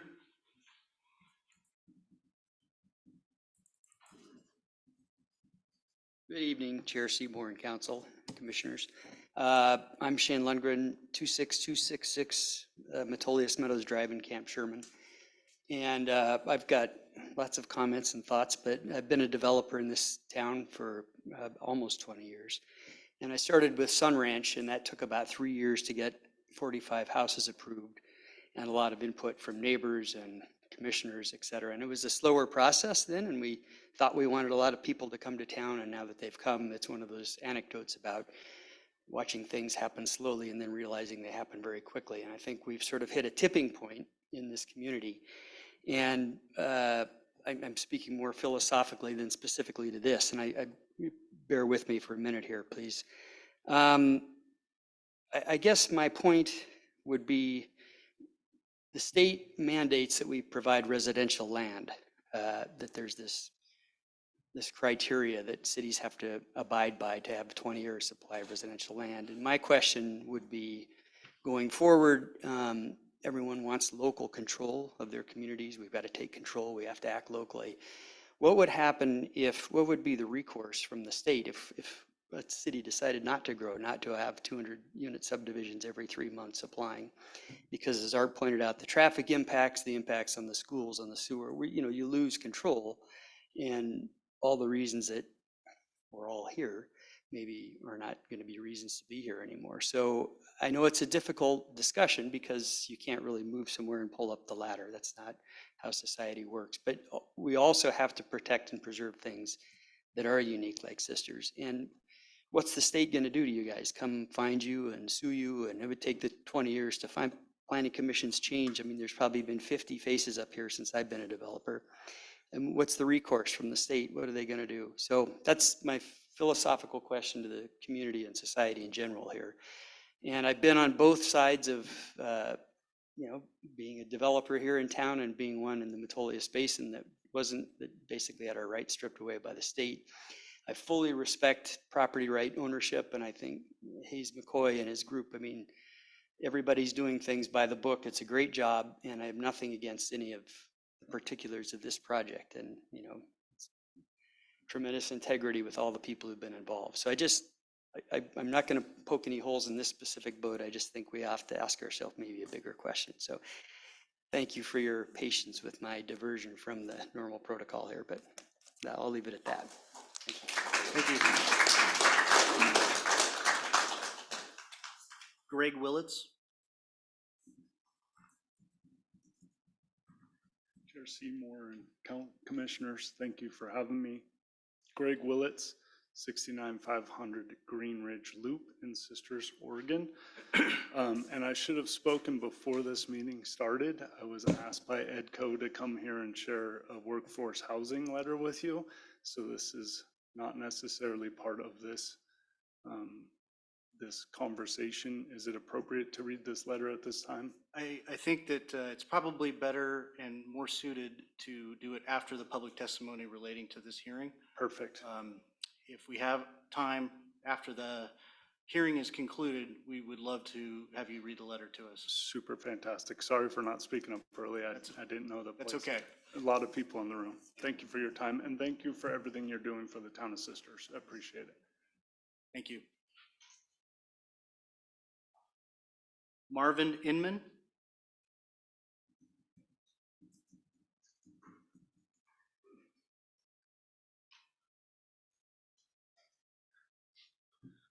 Yes, my name is Marvin Inman. I live in 1654 West Aiken Avenue in the older Hayden Homes development. And I think one of the major things that I see is the density issues that we have with new developments and the increase of vehicles per household. You're going to look at another 300 vehicles minimum probably in this development. Brooks Camp Road is really an antiquated road. I think the developer should be responsible, if this is going to go through, is to redo Brooks Camp Road all the way to McKinsey or McKinney Butte. And I think with these traffic studies, we've been through this through the Hayden Homes. I think they're not sufficient. Somebody mentioned about the elementary school is going to be considered, but you also have to look ahead. And I think Hayden Homes, if my gut feeling is they're going to develop 2 other parcels back there. And that's going to be another 600, 700, 800 cars that are going to be on these roads. And we have 2 or 3 major outlets to get to the roundabout. And when they developed McKinsey Meadow, they said, well, we have to save the roundabout. But we're increasing this area of our town dramatically over the next probably 5 to 6 years. And I think with the roads that we have now are not adequate. And I think another thing with this apartments and the same thing with Hayden Homes, they were on the other developments they did, they were the last things they put in. I would suggest that you do a construction bond requiring on that multifamily to make sure that something gets done with that. Or during phase 1, they have to build so much of the phase 5. Phase 2, they have to build so much of it. So it's not going to be less to the last part of a construction project. We don't have enough housing for people. And definitely those being built, they're not going to be the guys working at McDonald's. The apartments are needed more. And I can see the standpoint of a developer building homes to sell, but if you're looking at for housing for people, the apartments are something I think should be focused on in the development. Thank you. Thank you very much.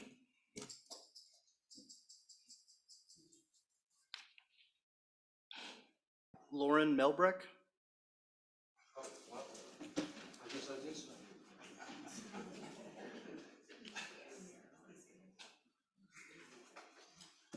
My name's Lauren Melbrick. I live over 962 East Timber Pine Drive in Timber Creek.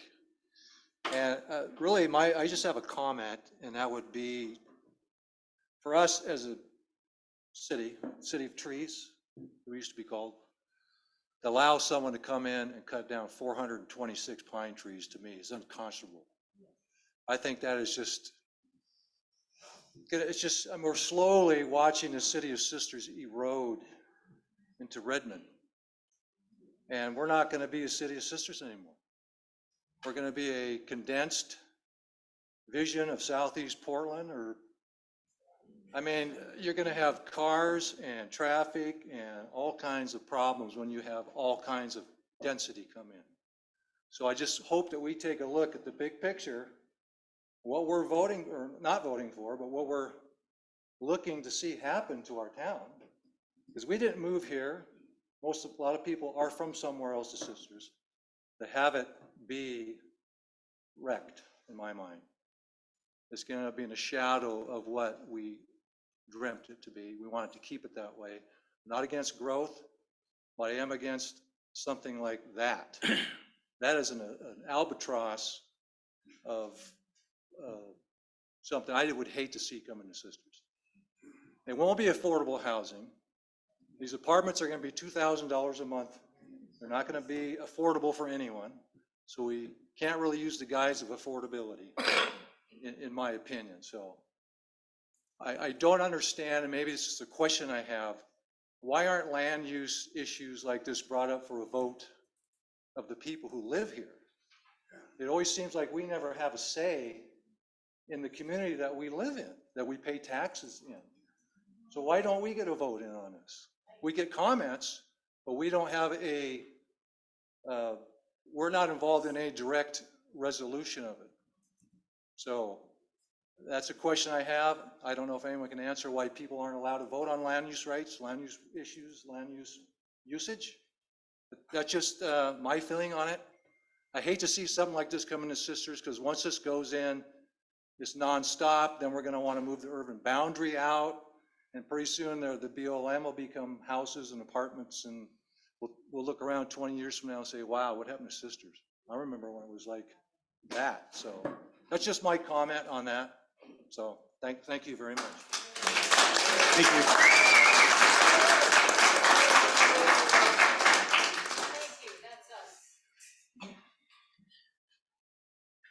I'm not sure I'm going to get the last name correct. Barry Whitemore?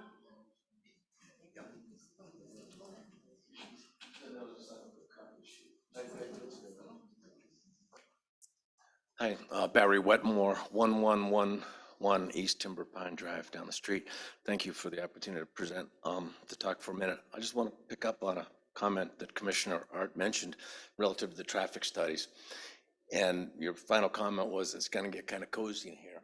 I don't know if I want to get that cozy personally, but I think if there's statistics have been kept for some number of years, the traffic engineers know all about this stuff, and they can load the data in the models, and they can run it, and they can amp it up and do all the fun animation. But it can also give you precise data analytics to say that at this intersection on Saturday at 1 o'clock to cross Cascade and go left, think of the worst turn ever up there, right? You could say Saturday at 1 o'clock, that's going to take you 18.5 minutes to make the turn. Okay, on average, right? So I think we all have to ask ourselves, is waiting 20 minutes to turn left to do our thing, is that acceptable or desirable? Is that what we want? So I just like to make a suggestion. Let's grind the numbers and then have the very factual understanding of what this increased traffic impact means to us. Because right now it seems a little nebulous, and I don't want to get cozy with it, actually. So that's my comment. Thank you.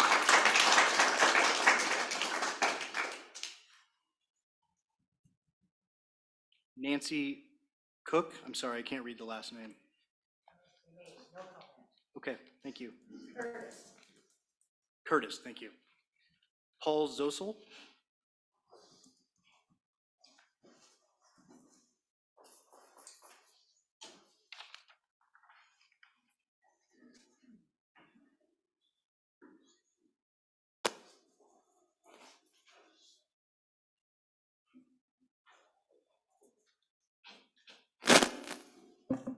Thank you for the opportunity to speak, and I want to thank everyone for all the work they've done and for all the comments that have been provided. It shared much information for me. I'm from Eugene, and I moved here in April. And I'm going to keep this short because there's been a lot of comments I agree with. Sir? Yes. Could you please state your name Oh. and your address for the record? Yes. My Thank name is you. Paul Zozel, and I live at 139 North Wheeler Loop. Thank you. Yes, thanks for. Please continue. And I notice right now just the noise going down the road at nights. And sometimes in the summer, I have to close my window or put my earplugs in because of the noise on the street. And I'm actually quite a ways from the road. And the other item I wanted to share is that one of the reasons I'm here in Sisters is the community and the feel and being in a small town. I grew up in Elkton, Oregon, and we had a population of about 210, and we lived out in the country, and then I moved into the city, and there's a lot of developments going in everywhere. And so my concern is the traffic and noise in neighborhoods. It's going to be increased. And that's what I wanted to share. That's my concern. Thank you very much. Trish Johnson.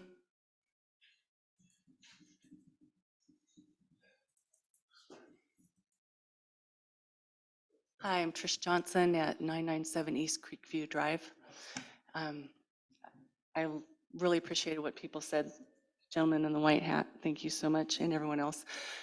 Lived here 28 years, moved from Portland in the early 90s, and the city had somewhere in the 700s of people. And I watched it change dramatically and seen a lot of neighborhoods come in. And I'm concerned about setbacks for all the people here that live in, I forget what it's called. Anyway, the neighborhood right behind. And then even in Timber Creek, our alleys, the driveways are so small, cars can't even pull in, they're sideways. And so we have all these cars outside all the time. Same thing in the Woodhill development of Saddlestone. Nobody can pull their car in behind. They have to be in their garage or sideways, and some of them are still, the big trucks are still kind of in the road. This amount of density is not what Sisters needs. I was in Bend yesterday at 4:30 and it was stopped bumper to bumper. Bend wasn't that way 20 years ago. People from Bend are moving here. I keep meeting them at the park because they don't like it anymore, so they're coming to Sisters. I think it's a travesty, and we don't need more of this in our city. We are losing our trees, we're losing our beauty. I'm a hiker. We can't even go up in the mountains anymore without permits because so many people are here. We're losing what makes Sisters lovely and what makes it beautiful. So I'm just, that's my peace of mind. You know, what I want to say to you tonight is we really don't need this. And if there's going to be a development there, let's make bigger houses and larger driveways and some green space and consider our neighbors. We don't need to be like Bend and other places. Let's stay true to what Sisters has always been. Thank you. Thank you. Philip Spoor.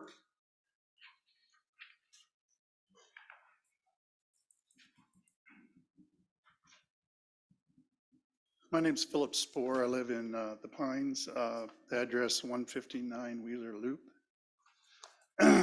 Being a retired forester, my house had, the developer of the Pines did a really good job of leaving these huge ponderosa pine. And I'm afraid that when you put that in, we're going to blow down all of those big trees. And a lot of them are adjacent to homes. So, and the density there, they said they were going to try to save some of the big pine. There's only one on those little fingers that's even shown on the map.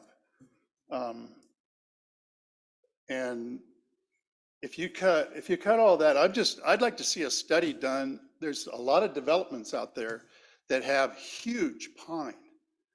And when we start altering the wind, the force of the wind, and that makes them more susceptible to blowdown. And a lot of them are adjacent to homes. I have one right next to my house. And also, there's no way you can keep a big ponderosa, say a 30 plus inch tree with the roots and do that density. You're going to have to cut just about all of them down, or they're going to blow down. So you're going to end up with these little trees, look really cute along the road.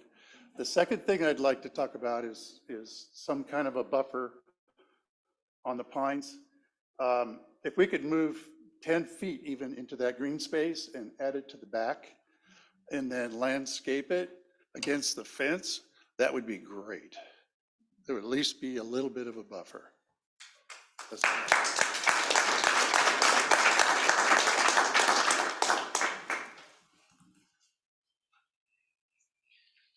Thank you. Susanna Di Tiago? Thank you. I'm Susanna DeFazio. I live at 14518 Crossroads Loop. I strongly oppose the development standard modifications for the increased density from the standard. I find that would be totally detrimental to the general welfare, health, and safety of sisters, which the modifications said they couldn't be detrimental, and that clearly is. The increased traffic, the strain on the infrastructure, the destruction of the whole vibe and feeling of sisters, which is well underway already. And we just got to stop this. And about the 50% of the units in that apartment complex will not have a place to park. I don't see how that can work. It's sort of like the developer saying, well, we just can't provide garages or parking for these people. So I imagine across the street from 242, it's just going to be solid parked cars constantly. Anybody has a party there, and it's gonna just destroy that whole section. Why remove condition 36? I think the developer should pay for the necessary road improvements and modifications that this development is going to cause. I don't understand why they're getting let off the hook for that.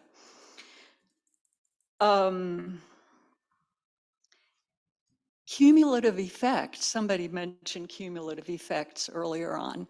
All of these developments happening at once. If you just go to Sister's Drug to try to get a prescription now, you often have to stand in line for half an hour. We're talking about, we don't have the facilities, the roads to contain this, to deal with all this that's going to happen. The developers don't care. They're just building they're doing their building and making their money and leaving the town to deal with the mess that creates. I think that Sisters should challenge the state requirement. If the state requirement is going to destroy this town and the whole reason we love it, then I think we should have the guts to this. Well, I don't live in the city, but I think the city of Sisters should have the courage to say these are unreasonable requirements and we can't do it without destroying our town. Thank you. Brett Tucker.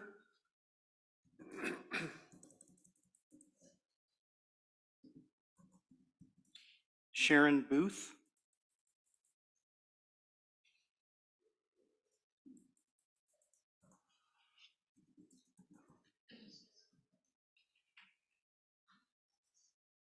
Sharon Booth, I live at 69453 Lasso, which is in the toll gate development, and we've lived there for over 10 years.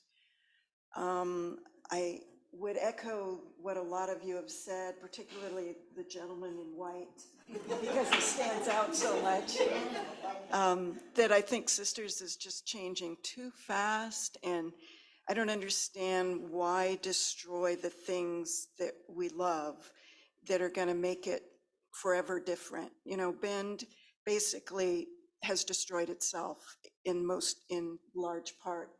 And I only go there if I have to go, and only at certain times a day. And likewise, the traffic in Sisters is so bad that, well, as you all know, I don't have to tell you how long one has to wait to enter and leave, make turns in either direction. And that's only getting worse. As it is now, I have my back roads to get places, right? You know, there's no point in waiting to get through the traffic circle. You try to find ways around it. And those are going to be running out too if everything continues to grow at this rate.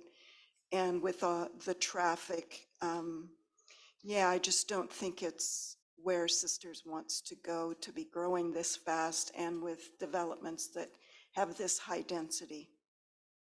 Thank you. Thank you.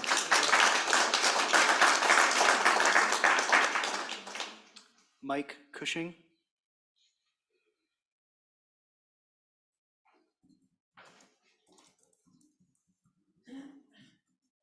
I'm Mike Cushing from 1005 Collier Glacier. And I am new in this area because I was run out of California. I know you don't like Californians up here, but it's a beautiful area.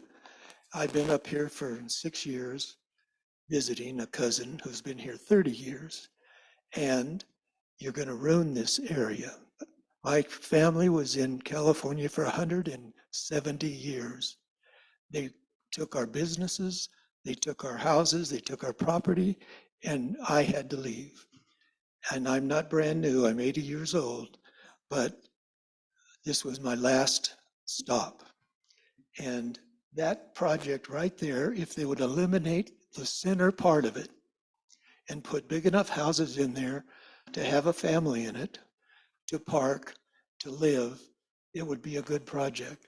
But I was at the water meeting earlier, and they're going to have to put, because of that, a new sewer plant in, which was either 11 million or 157 million. I missed the number. But try to put that on those people. No, they're going to put it on all of your tax bills. And your water systems that have to be replaced and extended. Somebody get their head, excuse me, and start thinking about the people who live here and the beautiful country you have. End of my story. Thank you. Thank you.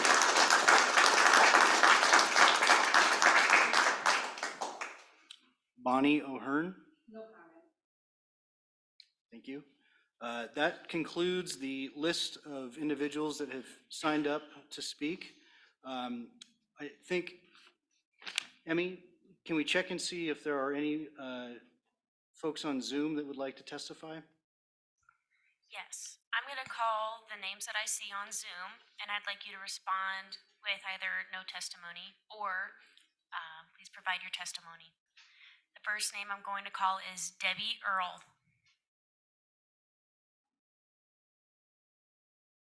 Debbie Earl, would you like to provide public testimony tonight? I can't hear Debbie, so I'm going to move on. Jan Martin, would you like to provide public testimony tonight? No testimony. Thank you. Patterson Ranch, would you like to provide public testimony tonight?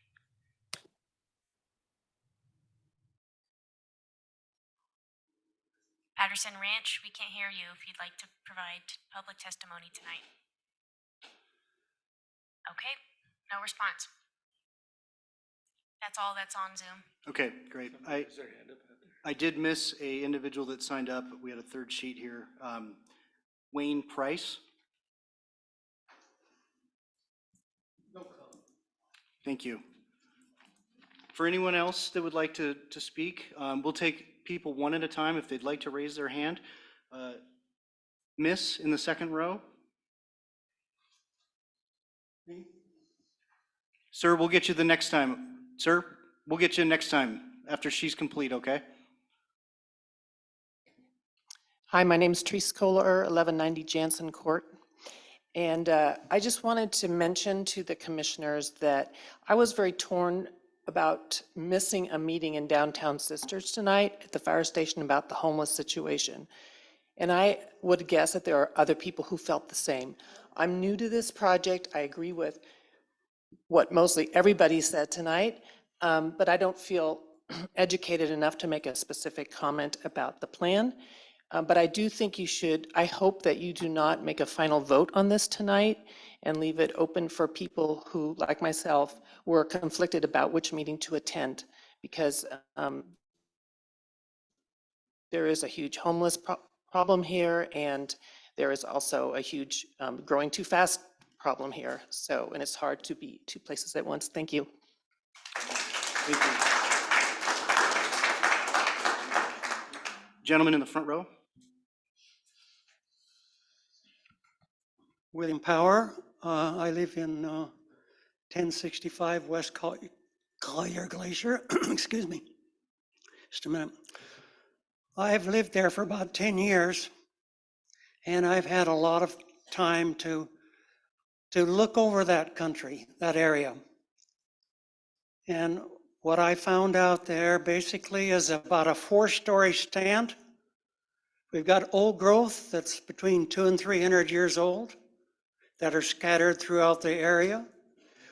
On the west portion, we've got approximately 150-year-old pine. And on the southeast portion against the highway and the other road, those are about 100 years old. And in between, there's been a fire between those. And so you got about 4 different age classes in there. And I consider the area as a very high fire hazard as it stands right now. It has a lot of understory, and it has a lot of low growing trees, which make it easy to get a fire to top out. Every year when we get a lightning strikes in there, the old growth, which are lightning rods, every year 2 or 3 of them die. So far, we have not gotten a fire from those. And what I want to try to get down to is that if you develop the area, you don't save the old growth. You get rid of it because it's a lightning rod. And you choose trees that are not twins at the top because they break off. And you try to get trees that are not so tall that they might cause a lightning strike. And if you can't find those on each lot, put deciduous trees in because they're not a fire hazard anyhow. So I'm just passing on my experience of 10 years there. Thank you. In the back.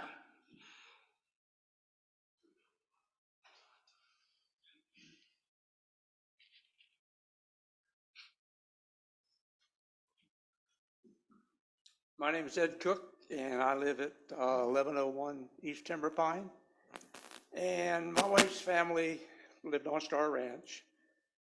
We moved here 6 years ago because of what Sisters used to be, and for not what it is today. Don't know any of you up there, but I assume that you're sitting there obviously approved woodland development. And it's my understanding that most of the woodland development had a lot to do with Laird. Now Laird's kind of gone belly up, but we still have the development, but we don't have anything, we don't need the houses that Laird said we did. My other concern is nobody's mentioned anything about the fire department. Nobody's mentioned anything about the police department. And I know for a fact that as it stands right today, if there's a major issue at the senior lodge, the fire department is not able to cover the rest of town. So there's about 4 deputies, I think, during the day work in the police force. And there's 1 deputy most of the nights from 6 p.m. to 6 a.m. So what's that going to do to everything? So I just hope that everybody here has an opinion, and I just hope you use your conscience. Developers have to make money. Town is after revenue, but if you don't have the support of the resources, your revenue doesn't do you any good. So I just hope that you use your judgment and vote for the people and not for the developer. Thank you.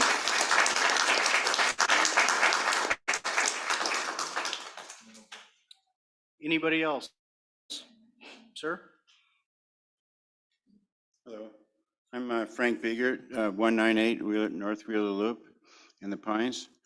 My wife and I moved here about 2.5 years ago, looking for a place that was a little more rural than we were in Washington.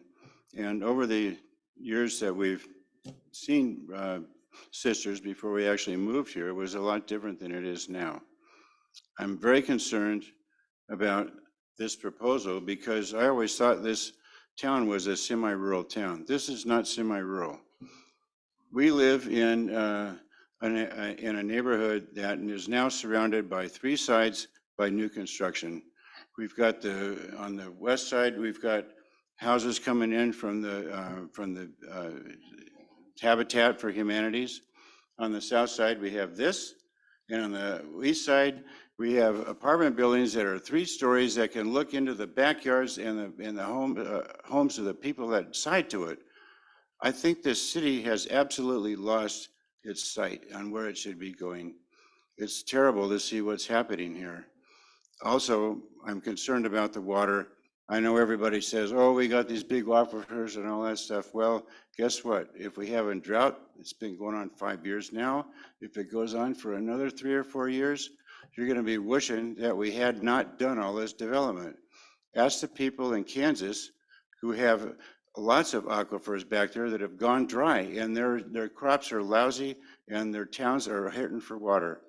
I think we're very short-sighted on this thing, and I think that you guys need to stand down and take a look at it. There's no reason why you have to do all this development. Thank you. Thank you.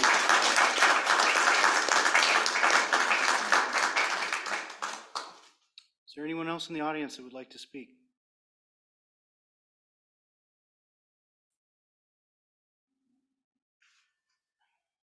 Okay.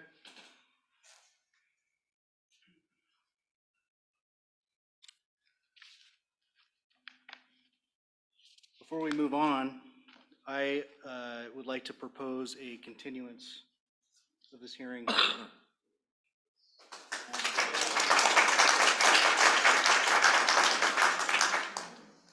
Specifically, I'd like to leave the both the, and forgive me, Scott, written and the oral testimony. Written and oral testimony, the Written- record open. Yeah, I'd like to be able to have the public speak at our next meeting for those folks that may just be learning about this. There's clearly a lot of constructive feedback. So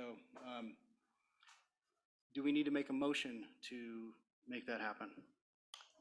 Matt, do you want to? Yes, you would. Matt, do you have any comments you want to add? No, that's entirely in your purview, but we would look for a motion and approval by the commission. All right, then I'll go ahead and make a motion. And I guess I should add some additional detail that you do need to, if a continuation's approved, it does need to be to a date, time, and location specific. So just to include that. I believe your next upcoming meeting is November 3rd, just for reference. Okay, bear with me. I'm not as sharp tonight as I normally am. I would like to make a motion to continue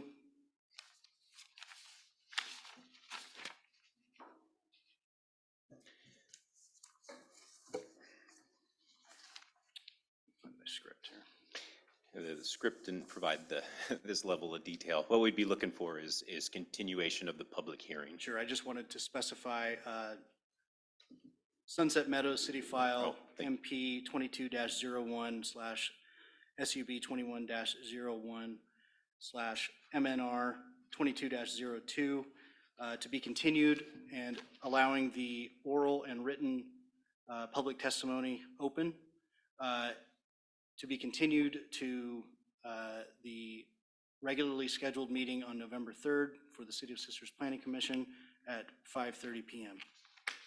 I second. Here At City Hall. I second that. All those in favor?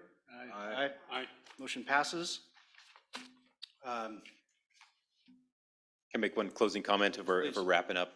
I'm going to have Emmy bring up a slide that has some contact information for this project. I'll also put my cards at the back table. You can submit any additional testimony via email or in writing. So you have my email address and mailing address, or you can drop it off here at City Hall. Just please include the reference to the project, the file numbers, the project name, so we can get it in the right file.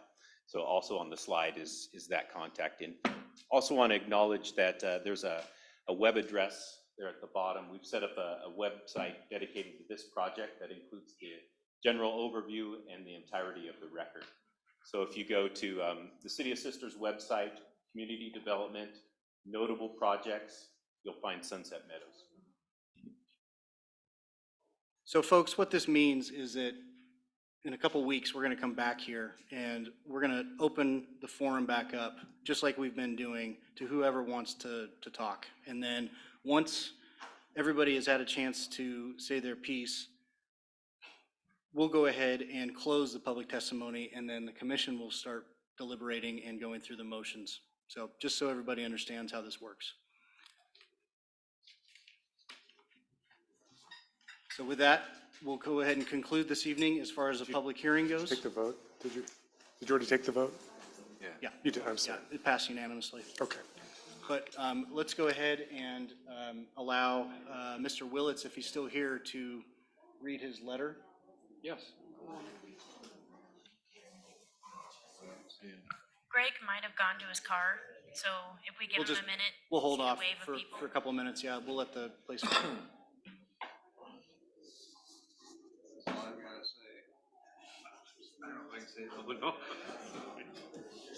I'm not 100%. I've been thinking this. Somehow, don't want to lie there. One guy said, Spending a bit of energy this morning. yeah,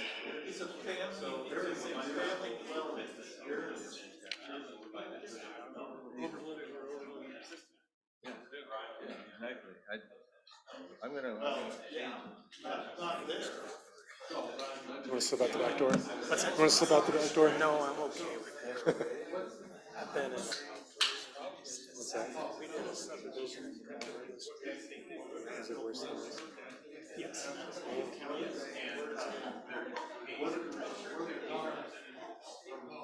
Can we talk about placement of things? Is it worthwhile? Because we have some flexibility, but I don't want to destroy anything else. We've got, I can talk to you after the meeting specifically. We're still on the record right now, so let me hold off. Once we conclude the meeting, I'd be happy to talk to you about that. Yeah, if you want to set something up. Pardon? Yeah, if you want to set something up, we can certainly talk about some possibilities. Okay. Or maybe early next week. Okay. Do it if you Yeah. That'd be valuable. I think that'd be valuable to talk. So, on this continuance, one-on-one is okay? I think so. I mean, you should be able to respond to, you didn't really get a chance to respond to any of the applicant comments, so I would. We gotta provide parking, we really are, actually, because We're doing an alley load and park down the street. This is Yeah, yeah, we're not letting, we're not really not letting the developer off the hook on that site. We didn't have, we didn't have the. You should have just let us submit like first. Oh, and then come back with the developer 101, right? We did. What's wrong? Are you under the weather? I had a pretty intense day. No one would have known. Yeah. But you had to tell the world. No, kidding. Ooh, I'm on. Sorry.